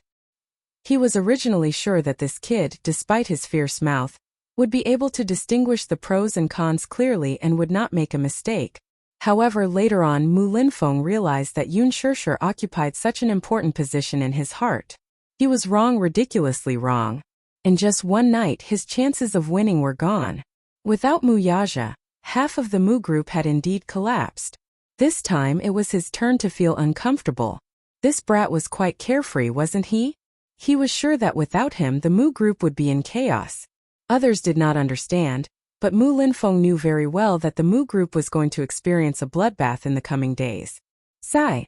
What a miscalculation. After Mu Linfeng left, Mu Yanqing forced himself to remain calm on the surface, but inside he was angry and anxious. He originally thought that it would be his turn to take over the family head, but Mu Linfeng left just like that. What was he? He had schemed and plotted for so long. In the end, there wouldn't be any changes, right? He keenly sensed that Mu Linfeng was not satisfied with him, and was obviously unwilling to hand over the family head position to him. Then, who did he want to support? Could it be that all his hard work was for naught? When Mu Shumin saw him suppressing his dissatisfaction and forbearance, she too felt a little guilty, so she secretly consoled him. Your second uncle hasn't adjusted his mentality properly. Once tonight is over, I'll ask him again and see if he has any plans for the next step. This matter can't be rushed. Even if he announces today that he will support you, the position won't be stable and won't be stable. There's no need to rush. Mu Yanqing felt wronged. Second uncle doesn't approve of me? Or do you think that I'm not qualified and not as outstanding as second brother? Yanqing, don't let your thoughts run wild. Especially at a time like this, we can't afford to be flustered. Okay, aunt, I'll listen. Mu Yanqing took a step back and compromised. Mu Shumin smiled. After leaving the Mu residence on the way home, Mu Yaja sat in the back seat with Yu in his arms. However, he did not seem to be in a good mood. From the beginning to the end, he looked out of the window and remained silent. Yun Shishir's heart sank when she saw this. He was definitely not in a good mood tonight. It was not that he was reluctant to part with her, but after all, he was giving up so many years of hard work. Naturally, he felt uncomfortable. She slowly placed her hand on the back of his hand. Chapter 21:17. Are you very sad? She asked softly, looking a little guilty. After all, it was because of her that things had turned out this way. She couldn't help but feel guilty. Yu and Xiaoichen looked at each other and kept quiet. Mu Yaja said in a low voice, Don't let your imagination run wild. I don't feel upset. Even though he was comforting her, Yun Shirshir still felt a little lost. Yu suddenly said, Daddy, you still have Mommy. You still have Xiaoqian and me. We are your strongest supporters. It didn't matter if he didn't say anything, but the moment he spoke, Yun Shirshir suddenly reacted. She suddenly turned her gaze and stared at him. She said darkly, Yu, I think you should be honest with Mommy. Yu tilted his head and deliberately acted cute. He looked confused and his gaze was blank. Mommy, what do you want me to explain? What's going on today? Today. Yu continued to act cute. He blinked his big, watery eyes as if he didn't understand her words. Yun Shirshir snorted coldly and reached out to pinch his ear. Wah! Yu cried out pitifully, Mommy, let go. It hurts. Hurry up and tell me the truth. What do you mean by flattening Mu Corporation? Where did you get the confidence to say such bold words? Xiaoqian said leisurely. Yu, hurry up and tell me the truth. Otherwise, you will die in Mommy's hands tonight. Yu immediately asked Muyaja for help. Daddy, help me. Muyaja ignored him and said airily, Be good and tell me the truth. He wasn't going to clean up his own mess. Are you still thinking about asking for help? Yun Shirshir smiled and tightened her grip. Yu couldn't take it anymore. He said with tears in his eyes, Mommy, it hurts. Calm down and listen to my explanation. Okay. Yun Shirshir let go of him and crossed her arms elegantly. She smiled calmly and said, I'll give you a chance to explain. Sucking in a deep breath of cold air, Yu proceeded to explain his background in one breath. Of course, he omitted the background of the Hurricane Group. The reason why he avoided talking about this identity was because he didn't want to agitate her too much. Step by step. If he was too shaken, he was afraid that his mommy wouldn't be able to accept the truth. When he was 5 years old, he officially took over as the chief shareholder of Laji Holdings. When he became the CEO and appointed Li Hanlin as a special director, his net worth rose to more than 1 billion yuan. When Laji Holdings got listed, its market value was estimated to reach an unprecedented scale.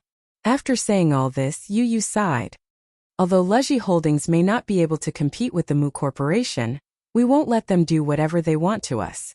Mommy, I just want you to know that we are not that easy to bully. Yun Shirshir was dumbfounded when she heard this. She stared blankly and didn't come back to her senses for a long time. Laji Holdings? Laji Holdings. Wasn't that the world's #1 toy supplier? She had seen the news that Laji Holdings was going to be listed, and it was reported on China Central News.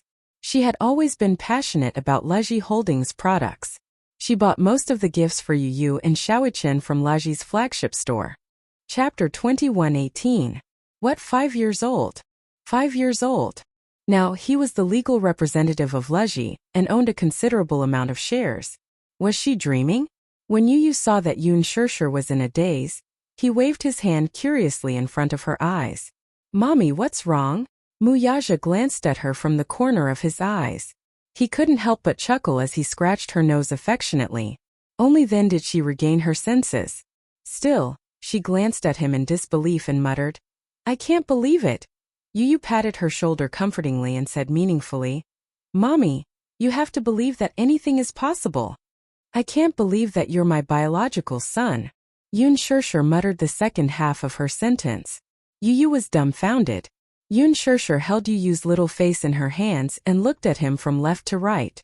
Then she recalled how high-spirited Yu was when he was at the Mu residence. He was arrogant, bold, and heroic. However, when she looked at the obedient and cute little boy in front of her, Yun Shirshir felt that the whole world was spinning. She couldn't believe it. Could she say that she didn't believe it? He dominated the toy market at 7 years old. He was only 7 years old. When she was 7 years old, she was still playing with mud with Xiaojia. She couldn't believe that such a genius son had come from her womb. Wasn't there a saying called genetic mutation? Then why was Yu the only one who had a mutation but Xiaoqian? He couldn't even do basic arithmetic. No, Xiaoqian was also very amazing. She had seen him carry a washing machine with her own eyes, yet, he was able to carry it on his shoulders with such a small body, What kind of crazy pair did she give birth to? Xiao Chen looked at Yun Shishir's stunned expression and laughed out loud. Ha ha ha. You scared mommy. Ha ha. You said innocently, Mommy, I'm too smart. It's not my fault. Yun Shishir tried her best to hold her head and closed her eyes tightly, signaling him to keep quiet. Baby, let mommy calm down. Mommy can't digest what you've said for a while. Yes. Yun Shishir suddenly thought of something and asked suspiciously, The agent Li you're talking about? The one you always thought was the principal. Headmaster Li. Yun Shishir's eyes widened. He's your director? Aha. Yu crossed her arms and nodded. I'm also your personal assistant. No wonder. She had always thought that Li Hanlin was the principal of the kindergarten, and that he cared for Yu so much because he liked him. Yun Shishir's heart was still pounding. There were times when Yu would often express his annoyance towards Li Hanlin, but Li Hanlin would not take it to heart. Instead, Li Hanlin would tremble with fear. At that time she was already confused. Now that she thought about it, that was just a subordinate's way of showing his respect to his superior. There were times when she thought that Yu's attitude towards Li Hanlin was very arrogant, but Li Hanlin still acted exceptionally magnanimous. Now that she thought about it, it was all because he was afraid that Yu would deduct his bonus as a subordinate. It was no wonder. Had there ever been a principal who cared so much about a student whom he had never met before? This kind of love seemed to have gone beyond logic. Now that she thought about it, Yun Shishir suddenly felt as though she had been kept in the dark from the beginning. Chapter 21:19. Yun Shishir glared at him coldly. Suddenly she pinched his face unhappily and said gloomily, Boy, how dare you lie to me and say that he is the principal of the kindergarten? How dare you lie to mommy? Ouch, ouch, ouch. Yu hugged her hand and begged for mercy. Mommy, please spare me. Mommy, I was wrong. Yun Shishir pretended to be angry and said, If it weren't for what happened today, I don't know when you would have come clean with me. Sob, sob, sob. Mommy, I was wrong. Please spare me, okay? Yu put his hands together and begged for mercy again and again. Xiao Chen couldn't help but snicker. You made mommy angry. Who asked you to hide it from mommy? As soon as he finished speaking, he suddenly felt a somewhat cold gaze fall on him. Xiao Chen slowly turned his eyes and saw Yun Shishir looking at him coldly. She pursed her lips and said, Oh, so you knew about it too. You hid it from me with Yu. Without waiting for little Li Chen's explanation, Yun Shishir's hand reached over and mercilessly pinched his little ear. Sob, sob, sob, sob. Mommy, let me go. What did I do wrong? Xiao Chen felt wronged and teared up. He felt that he had been implicated. Accomplice. Mommy, I didn't hide it from you on purpose. Yu asked me to hide it from you and not tell you. Yun Shishir looked at Yu and narrowed her eyes. Yu quickly begged for mercy and said, That's because I didn't want mommy to worry. Yu broke free from her grip and held her hand instead. He placed his hand on the back of her hand and the grievance on his face suddenly disappeared. It was replaced by a dazzling tenderness. Mommy, I know you're angry and worried. That's why I didn't dare to tell you the truth.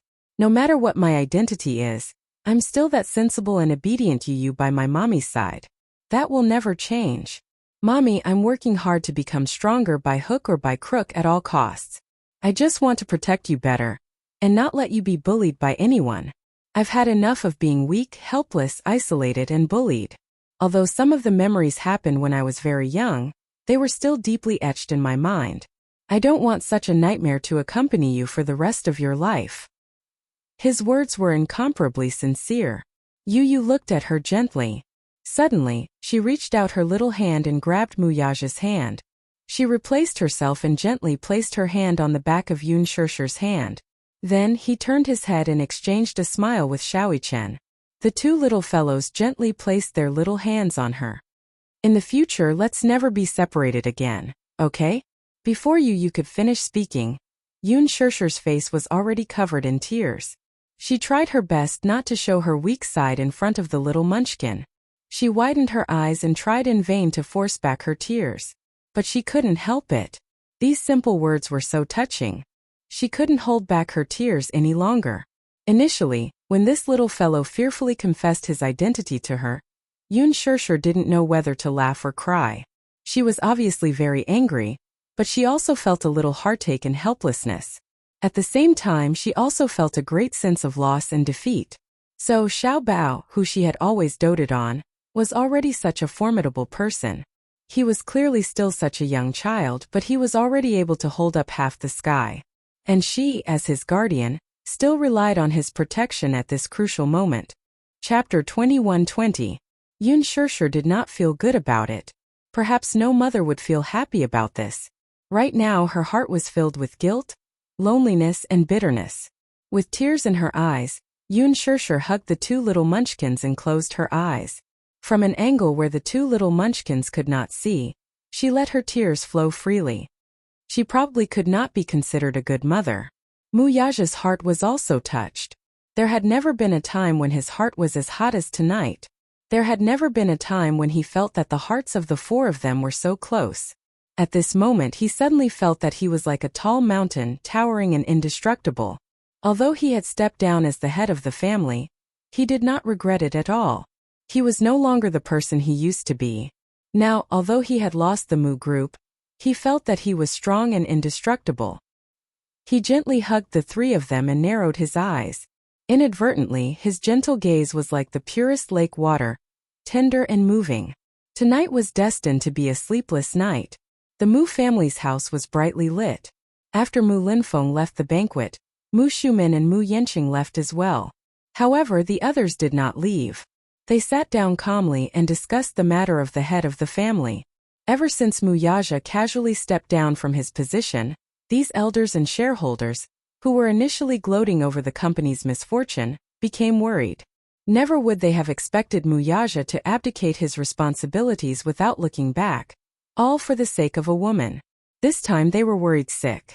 Regarding the news of Mu Yaja stepping down as the head of the family, the next step was to launch a series of public relations. First, they had to issue an announcement letter to announce that Mu Yaja had stepped down as the CEO of Dishing Financial Group. Next, they would have to face the bombardment of the media.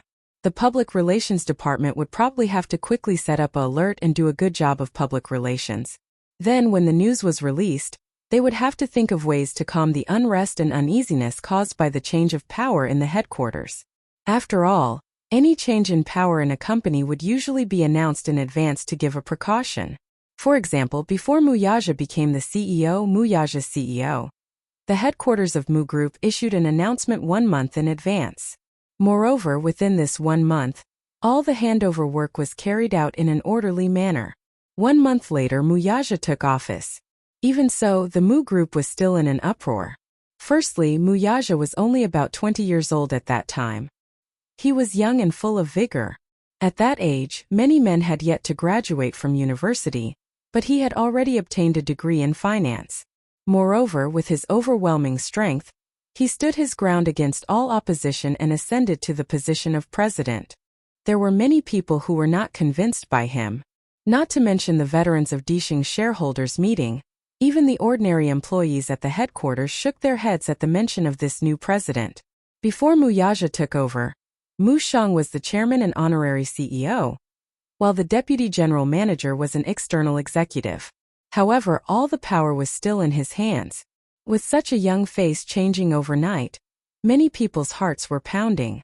They were afraid that the Mu Group would go downhill after the change. A generation's head. A generation's head. Chapter 21:21. Secondly, as the saying goes, a new broom sweeps clean. As soon as Mu Yaja took over, he set fire to the senior management. He kicked out a few good-for-nothings and cleaned up a few of the senior management who were idling around. He then supported new people to take over.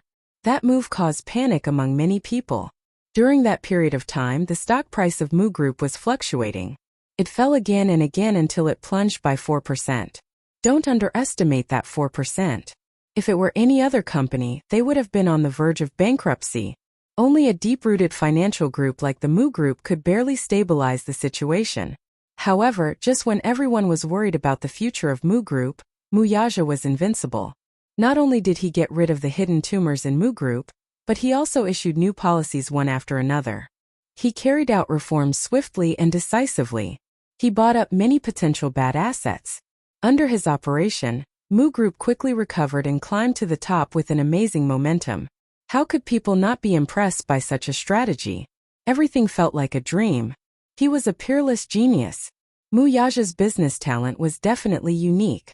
However, now that they were back to this difficult time, the elders were worried. They did not even know how to explain it to the public. They did not even have to think about it. If they announced to the public that Mu Yaja was stepping down as the CEO, the stock price would definitely fall to the bottom. That would cause an immeasurable turmoil within the financial group. At the same time, who else could be the savior of Mu Group like Mu Yaja did in the past? In the entire Mu Group, they could not find another man with such talent and responsibility. As the saying went, the emperor would summon his ministers. However, all of this happened too suddenly.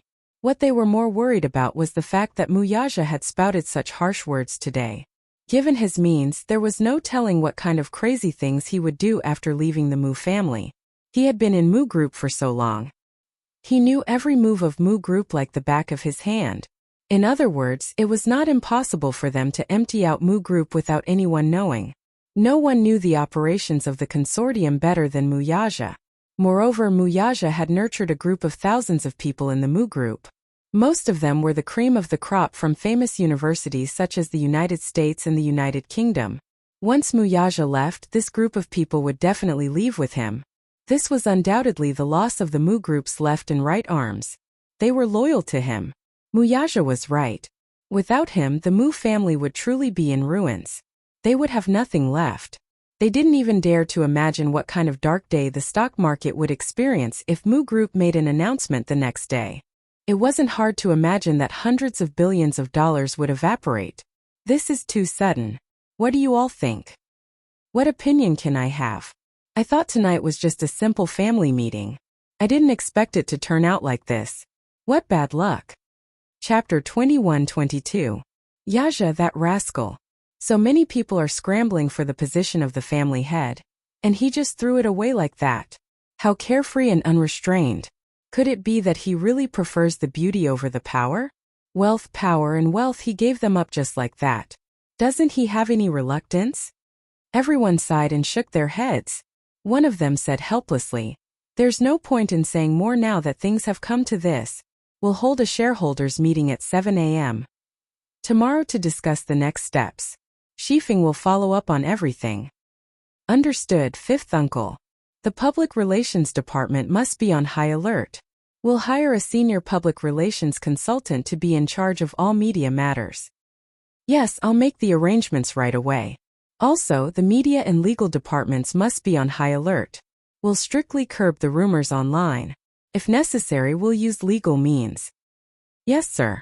Tonight was destined to be a sleepless night. Yu and Shaoqian returned home. While Yun Shirshir was busy, Shaoqian pulled Yu aside and asked seriously, "Don't you intend to come clean with mommy? Haven't I already explained it to her?" Yu, on the other hand, was baffled.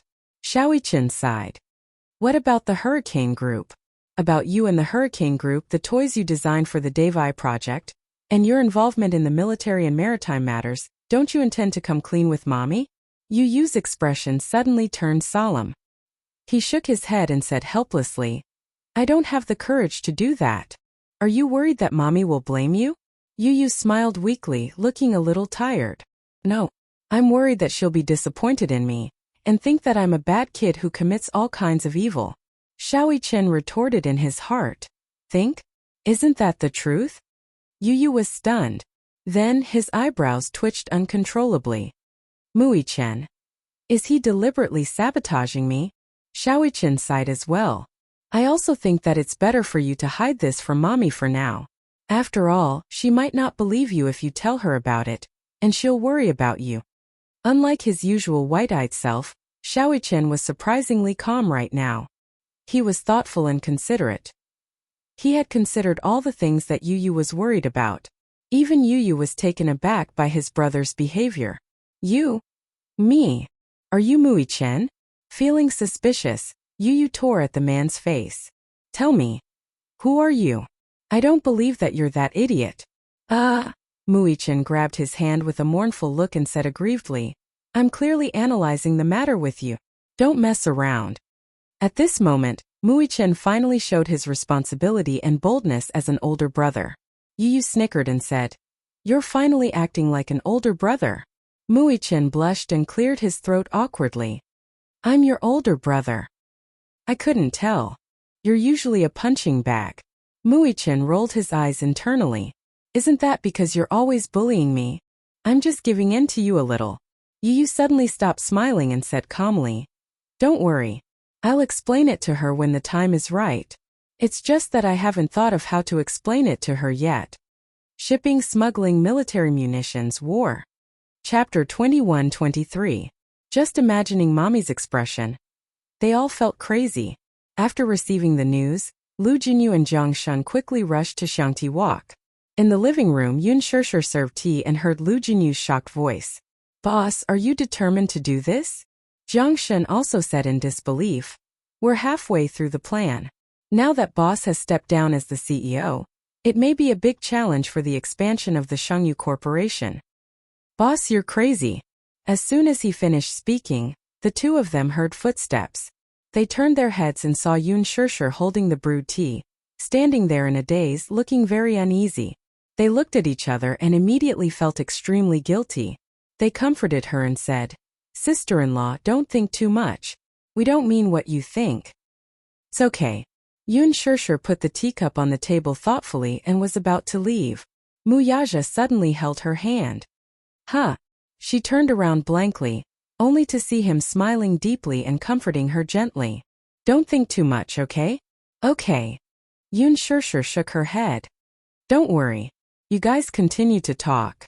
I'll go to the garden to trim the flowers." With that, she hurried to the back garden. Mu Yaja's smile disappeared. He turned around and glanced at them coldly with a dangerous gaze. Jiang Shun knew that he had said something wrong and bit his lip guiltily. "What happened tonight was very sudden. I didn't have time to worry about it. The Mu Corporation can't tolerate me anymore. Or some people with ulterior motives have long wanted to pull me down from this position. They haven't made a move on me because I'm still useful. Tonight, they arranged such a hongmen banquet for me because some people with ulterior motives want to use a few seniors and shareholders to kick me out. As for the others, they just want to suppress my momentum. However, I've turned the tables on them and stepped down as the head of the family. They must be caught off guard and confused." Lu Jinyu immediately understood what Mu Yaja meant. As a matter of fact, Mu Linfeng had long harbored such thoughts. As a chess piece, he was naturally dissatisfied with the fact that the man had his own thoughts and opinions. He wholeheartedly wanted to find a suitable replacement for the patriarch's position. Perhaps, he had already secretly cultivated some strength. This old man had a good plan. He wanted to make use of Mu Yaja to strengthen the Mu group. In the end, he would kick Mu Yaja out of the game and support another successor. In that case, wouldn't he be doing all the work for someone else? As for Mu Shumin, her thoughts were much simpler. She just didn't like Mu Yaja and thought that it would be best to kick him out. Even if it was difficult to shake his position, it would be good to use this meeting to dampen his spirit. Mu Yaja could tell that Mu Yanqing had gained Mu Shumin's trust. Mu Shumin wholeheartedly wanted to support this fellow to take the patriarch's position. As for the others, some were purely there to watch the show, while others were dissatisfied with his various actions and wanted to suppress his momentum. However, he had already been defeated and stepped down as the family head in front of everyone. As a result, some people were happy while others were sad. Most of the people who were happy were Mu Yanqing and Mu Shumin. They originally thought that it would be difficult to get rid of this thorn in their flesh, but they did not expect him to take the initiative to step down. Chapter 21-24. The one who was worried was Mu Linfeng. He had yet to find an outstanding successor. Now that he suddenly announced his resignation, he was immediately caught off guard. He had always been the one running the Mu group. Now that he suddenly withdrew, there was no room for any mental preparation. No matter who came halfway, it would definitely be a mess. The more this happened, the more opportunities the Mu group had to take advantage of. He beat them at their own game and took advantage of the situation. It could be said that he was extremely ruthless. There was no way out or defense at all. In this way, they would be given many opportunities. Lu Jinyu was suddenly enlightened. When he thought about it, he was secretly amazed by Mu Yaja's shrewdness. Rather than shrewdness, it was better to say that he was scheming. He actually had such a shrewd foresight. But then again, as early as 3 years ago, he had devoted most of his energy to the Xingyu Financial Group. Since then, Big Boss had already been playing a very big game of chess. Poor Wuxia. Until now, he was still in the dark and was still delusional about making use of him. Unexpectedly, he had already been reduced to a chess piece in Wuxia's hands. Jiang Shun was also quite excited when he heard this. He was waiting for the next step to be bold and decisive. He was ready to take down the Mu group in one go. Wuxia held the teacup in his hand and smiled. The ambition and sharpness in his eyes were already indescribable. It was late at night. Yun Shishir had just made the bed when Wuxia pushed the door open and walked in after taking a shower. Hearing her busy voice, he quietly walked over and wrapped his arms around her waist from behind. He whispered into her ear, "What are you busy with?" Oh. Yun Shishir was so busy with the things at hand that she did not notice when he walked in at all. She was shocked. When she came back to her senses, she complained, "Make the bed. The weather is cold. The quilt used to be warm." Wuxia was not in the mood to listen to what she said. At this moment, he leaned over slightly and gently kissed her earlobe. They had not been intimate for many days, so he kissed her a little hurriedly. However, he was very focused and had no other thoughts. Yun Shishir laughed and pushed him away, but he was not in the mood to care. Instead, he kissed her deeper and deeper. He twisted her body and hugged her waist. The heat of his palm was transmitted from her waist to her waist. His big hand slowly reached under her clothes and explored. "Hey," Yun Shishir said coquettishly. "The two little guys haven't slept yet." She had originally promised to go to the two little guys' room and read them a bedtime story after she made the quilt. This was basically her homework before going to bed every night, and she never missed a beat. Wuxia, however, snorted in dissatisfaction. "Ignore them. I don't care. Are you going to coax them to sleep?" Yun Shishir was amused. She was half joking and half serious.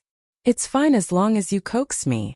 When his words fell, it was so ambiguous that it made her heart immediately thump thump thump. When she pushed him away just now, she only let out a soft moan. He then unwillingly stuck to her, hugged her and kissed her lips. Their lips were pressed tightly against hers. At an intimate distance, their eyelashes were entwined together. Their breaths were connected, and the tips of their noses were touching. The corners of his lips were curved as he kissed her without a second of delay. At first it was just a light touch, but the more they kissed, the more uncontrollable it became. Chapter 21-25. He immediately smiled along with her. No matter when it was, as long as he saw her smile, no matter how tired or unhappy he was, it would all disappear. Under his gentle attacks, she also learned to be obedient and let him kiss her. In the end, she also learned to take the initiative. She wrapped her hands around his shoulders and hooked them around the back of his neck. She took the initiative to kiss his thin lips and gently traced the shape of his lips. Then she deepened her kiss and entwined her breath with his. Her initiative, however, made him feel incomparably comfortable. Under his many training sessions, her kissing skills had finally improved a little. At least, she was no longer as nervous as a zombie when she hugged and kissed him, not moving at all. At that time, he was displeased that this little woman was so passionate in all the kissing scenes in the movies, but when it came to him, she was like a wooden fish. Now that he thought about it, this was just a little woman's unique shyness. The more she was in front of the person she loved, the more shy she would be. She wouldn't even know where to place her hands. Unlike before, Yun Shishir was now like a cute puppy. She gently licked the tip of his tongue, pinched it, and coquettishly rolled it. Then she dug her way out and bit his lips. She did not use too much strength, though. Instead, she was gentle and careful, as if she was licking a delicious patch. He was aroused by her kiss, and his body temperature gradually rose until it was boiling. The man reached out to take off her clothes. She took a shower for him first. She was wearing a bathrobe, and because she had turned on the floor heating, her two cute little feet were bare. As soon as he did this, she was startled. Yun Shishir blushed and said, "Hey, is it okay that the door isn't locked?" Wuxia laughed and said, "It's okay. What's so important about it?" What if the two little rascals come looking for me and the door isn't locked? What if they peek? That's good. It'll be good for them to observe. Hey, Yun Shirshir was angry and amused at the same time. I didn't realize that you were so indecent before. They should know what's going on. Since you haven't been there for so long, they should have guessed what's going on. If they know what's good for them, they wouldn't dare to knock on the door. The more Wuxia spoke, the more husky and magnetic his voice became. He pressed the tip of her nose, and his tall body slowly moved closer to her body. The boiling heat in his eyes could no longer be concealed. He untied her clothes. She moaned a few times and actually cooperated. Her two small hands reached over and began to untie the knot he had tied. With a tug, the knot loosened, and the bathrobe slid down from her shoulders to her waist. She grabbed his collar and gently kissed his collarbone all the way down. Finally, she stopped at his chest and buried her little face in his chest. Over there was his scorching heartbeat. Thump, thump, thump. It was sonorous and powerful. For some reason, that place was clearly not his sensitive spot. But when she kissed him like this, it actually made his heart feel incomparably soft. A nameless fire immediately rose up, and he really wanted to press her down on the bed, press her under his body, and fiercely take her. However, it was rare to see her take the initiative, so he couldn't bear to disturb her mood. He held it in, and allowed her to please him. The pleasure brought about by skin-to-skin contact was so soothing. He closed his eyes, snorted softly, and hugged her shoulders. Shirshir. Yun Shirshir's movements paused, and she looked up at him in a daze. Her eyes were filled with infatuation, and her cheeks were as mesmerizing as if she had put on rouge. Chapter 21-26. That seductive look, from the tip of her eyes to every distinct eyelash, revealed a fatal seduction that could hook one's soul tightly. It caused his heart to stir. The moment he met her gaze, it was as if he had been electrocuted. The electric current instantly struck his waist and traveled along the nerves in his spine to his brain. This was probably the most mysterious charm between a man and a woman. Heaven created men and women at the same time. One was yang, one was yin. One was full of heroic spirit, while the other was charming and enchanting. The two bodies fit together perfectly. Every side of them fit perfectly. It was a pure and natural aesthetic. Her voice was extremely like a lazy cat. With just a mule, it made his heart go numb and unbearable. He suddenly smiled and pecked her lips, as if it was some kind of praise. With a good mood, he said a rare sweet sentence. Do you know right now you are very charming? Yun Shirshir's heart was alarmed. This man was either usually like an ice block or, when he teased people, it made people's hearts beat like thunder. The two bodies were tightly pressed against each other. Naturally, a kind of fascinating feeling was produced. This kind of feeling was like an intoxicating wine. It was mellow and rich, but it was not strong at all. It made people feel dizzy after taking a sip. Intoxicated and unable to extricate themselves, they still wanted to take more.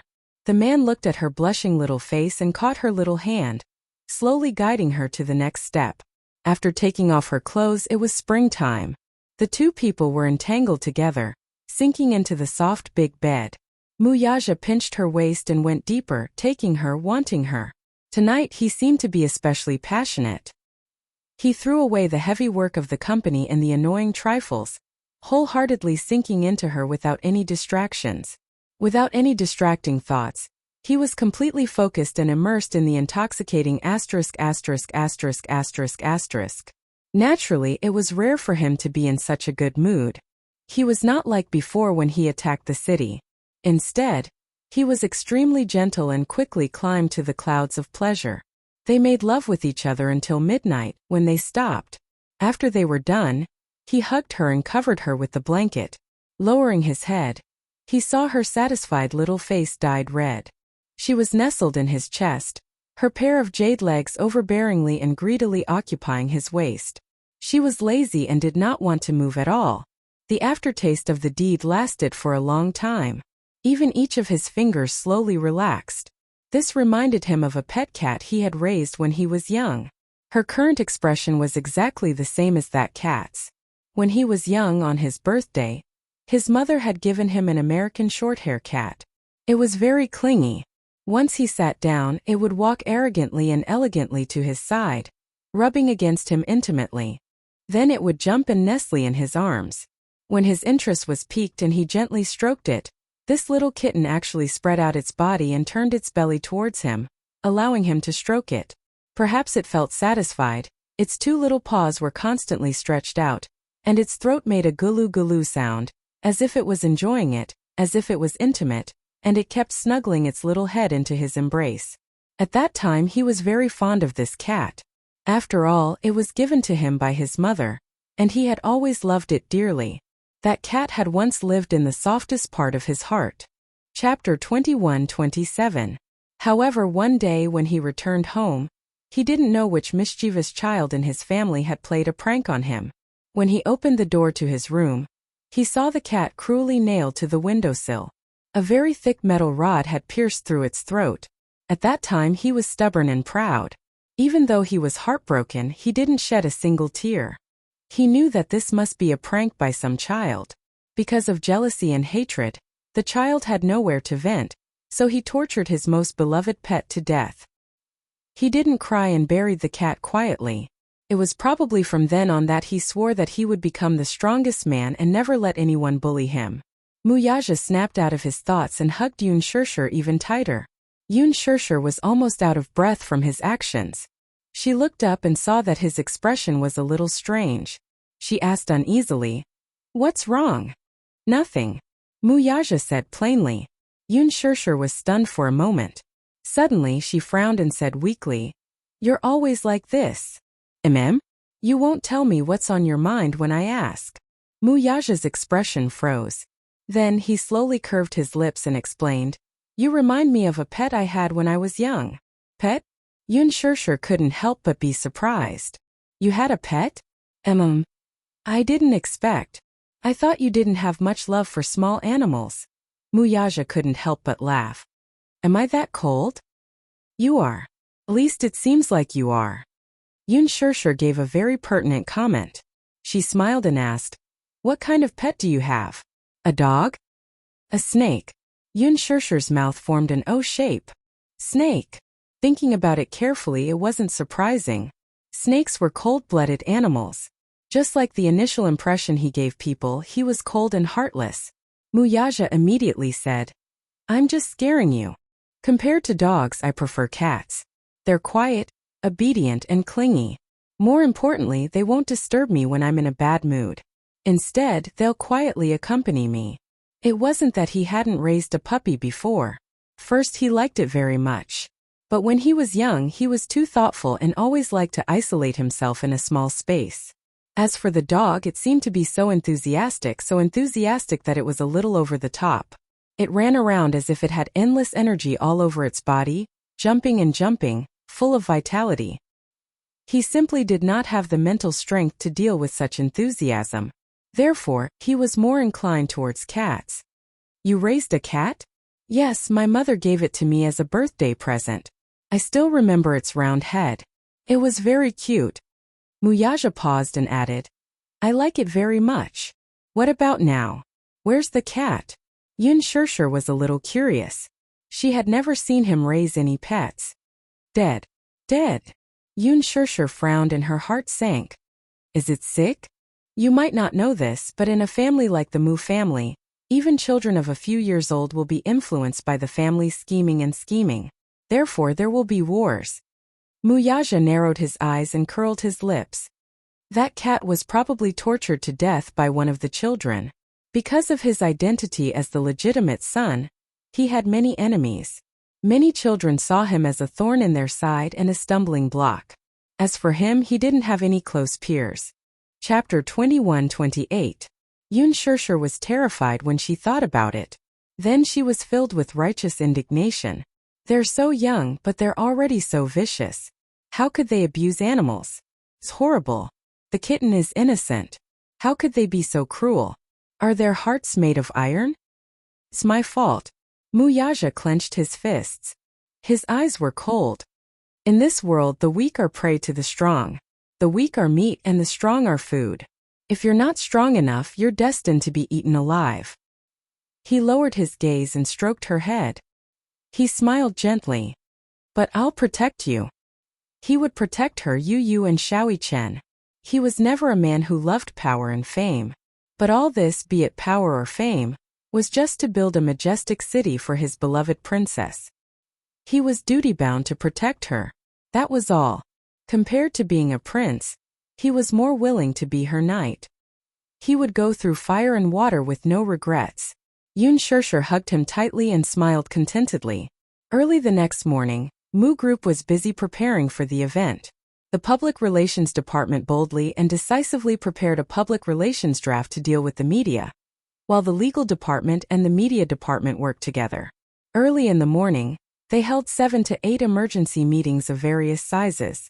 As for the other members, they were also in a state of confusion during the regular meetings. The news of Mu Yaja stepping down as the head of the family was not released for the time being. It was strictly forbidden to leak any news. The Mu Group was not ready to face the storm yet. Therefore, the news of Mu Yaja stepping down as the head of the family was still kept confidential. However, because Mu Yaja was absent from the regular meeting in the morning, the entire company was in chaos. The elders and family members who had experienced what happened last night were very tight-lipped. Therefore, no one knew why Mu Yaja did not appear in the company. Min Yu, on the other hand, received the news from Mu Yaja. Other than being surprised, he was more solemn. Mu Yaja's departure from the Mu Group had become permanent. There was no turning back. However, Mu Yaja did not appear in the company. Instead, another uninvited guest suddenly broke into the headquarters building. Mu Yanqing tossed and turned all night, unable to fall asleep. He was nervous and uneasy.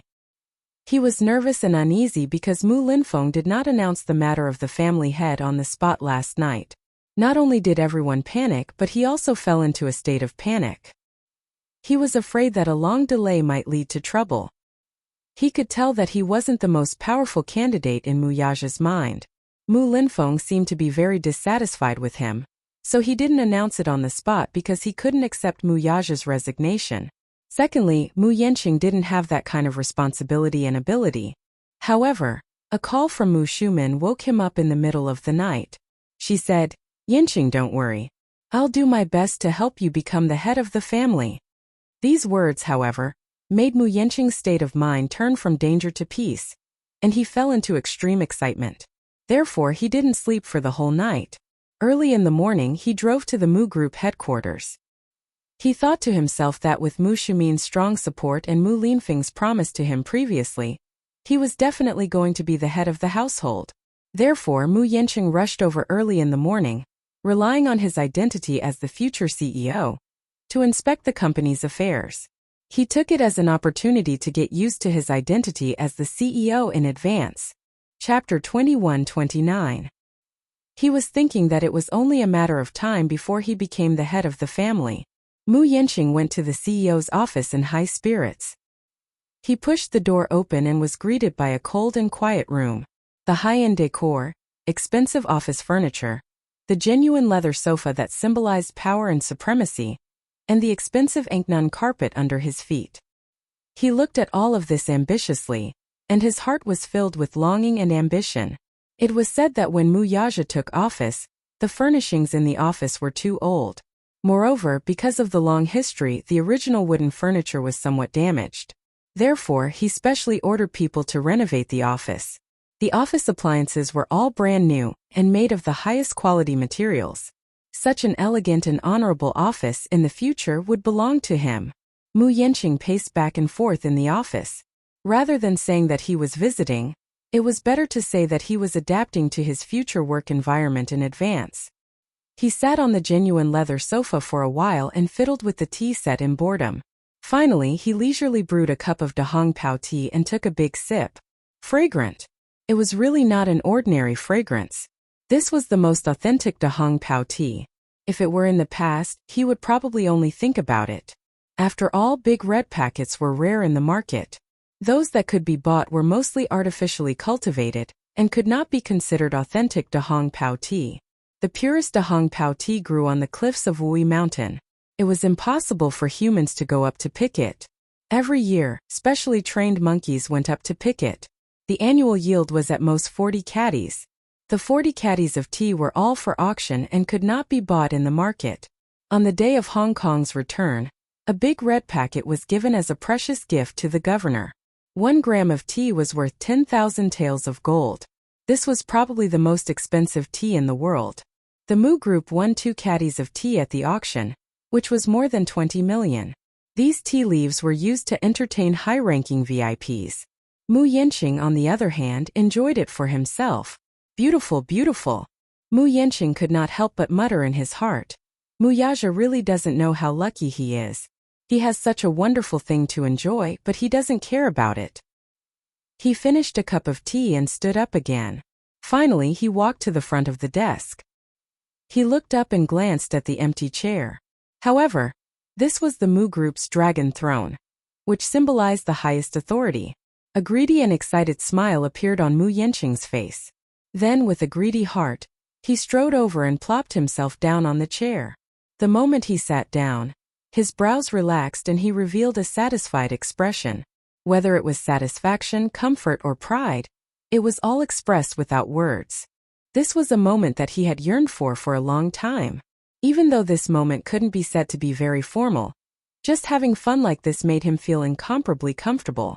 Sitting in this luxurious office, the passion in his heart could no longer be concealed.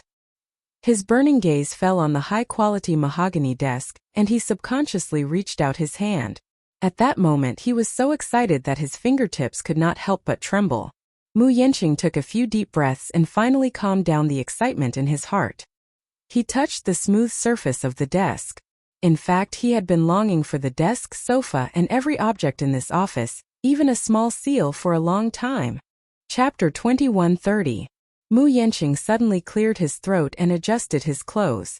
Then he slowly leaned against the back of the chair. While he felt comfortable, his face revealed a proud and arrogant expression. Second brother, you finally have a day like this. Losing the top position in the Mu Group must not be a good feeling, right? Haha. At that moment, he was like an ambitious prince who had snuck into the imperial palace and sat on the throne. That sense of superiority almost spontaneously arose from within him. Then, he imitated Mu Yaja's usual demeanor and pretended to be arrogant. He threw the stack of financial reports on the floor and immersed himself in the role of a CEO. He shouted angrily at the air, "Are you trying to fool me with these? Get out!" As soon as he finished speaking, he excitedly laughed at the top of his lungs. "Haha! Damn it, this is so satisfying." Mu Yanqing suddenly stood up and walked to the floor-to-ceiling window that had been wiped clean. He looked at the city streets expressionlessly. Standing on the highest floor of the Mu Group headquarters, he only needed to lower his head slightly to have a panoramic view of the entire city. From his angle, the traffic and the employees who walked into the building were like ants. It was as if they would die without a burial ground if they were crushed lightly. Freedom. That was his state of mind at that moment. In his heart, the impression that Mu Yaja gave others was that he was awe-inspiring and unapproachable. That was the feeling he wanted. He really wanted to sit in this position as soon as possible, and let those who usually look down on him have their eyes opened. So what if he was a concubine's son? In the end, didn't he still get rid of the son of the first wife and sit on the throne? Mu Yanqing touched the surface of the table. His eyes were burning with passion. At the same time, he felt that the turbid air that had been suppressed in his chest for a long time was finally released with these 2 hearty laughs. This was probably the glory of being in a position of power. This was the charm of power and wealth. No one could stop it. Standing at the pinnacle of power, receiving the admiration and groveling of countless people, such a feeling was infatuated and yearned for. Only a man as aloof as Mu Yaja would be unmoved by her charm. However, he was already a thing of the past. As for him, he was from the future. Mu Yanqing's face split into a wide grin. However, if this grin were to fall into the eyes of others, it would appear especially sinister and terrifying. Suddenly, there was the sound of the door opening behind him. Vigilant, he turned around and saw Minyu walking in. He recognized him. He was Mu Yaja's personal assistant and could be considered his most important confidant. When Minyu saw him, he was stunned for a moment before he asked suspiciously, "Young Master Yanqing, why are you here?" Without waiting for Mu Yanqing to answer, He immediately showed a hostile attitude. This is the CEO's office. Without the CEO's permission, you are not allowed to set foot in here. Minyu was like a loyal subject, trying his best to protect his master's territory with a firm attitude. I'm not allowed to set foot in here? Mu Yanqing laughed out loud as if he had heard the funniest joke in the world. Why can't I come in? Chapter 2131. However, it seemed that he could not emulate Muyaja's boldness. In his opinion, he was just like a child who insisted on wearing an adult's suit. It was childish and ridiculous. A child's behavior could be considered as childlike. His behavior, on the other hand, was disgusting. This is Chairman Mu's seat. You can't sit here. Why should I? Mu Yanqing smiled and asked in a deep voice. Why can't I sit here? Hearing this, Minyu's brows furrowed. Because I'm not the chairman, so I don't have the right to sit here? Mu Yanqing's lips curled into a mocking smile. His posture relaxed as he slowly said, I'm afraid I'll have to disappoint you though. From now on, this will be my exclusive seat. Just based on this, you have no right to interfere with me, do you understand? Minyu sneered. What was this? Was this a show of strength? He was well aware of Muyaja's resignation as the head of the family. He also knew that, in the future, this place would become a vanity fair for others. However, he did not have the right to do so now. The official announcement of Chairman Mu's resignation had not been made yet, had it? At least for now, this office still belonged to Chairman Mu. Minyu had been loyal to Muyaja all these years.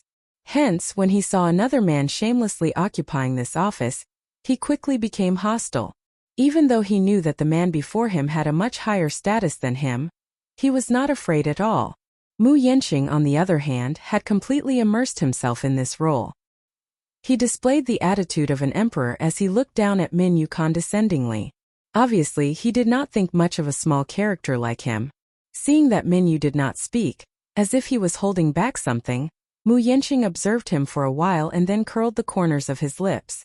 He remembered this fellow's name, Minyu. He was said to be a very capable person. He was also Muyaja's personal assistant who had been by his side for the longest time. Muyaja placed a lot of emphasis on ability. Being able to stay by his side for so long, it was obvious to all that she was quite capable. Originally, he was thinking that when he ascended the throne, he would do what Muyaja did when Muyaja first took office. He would directly wipe out the remaining forces around Muyaja. However, if he were to get rid of these people as soon as he took office, he would appear to be narrow-minded. If he were to replace Muyaja's people as soon as he took office, he would appear to be heartless and cold. This would leave a bad impression on the company. Therefore, he decided to keep these people by his side for the time being and observe their performance. If they were outstanding enough and had potential, he would promote them for the time being. If they were not loyal enough, he would slowly find fault with them and then find an excuse to say that they were incompetent. This way, he would have a convincing reason to kick them out. Mu Yanqing was quite astute in this regard. With that thought in mind, Mu Yanqing threw an olive branch at Minyu. Your name is Minyu, right? Yes.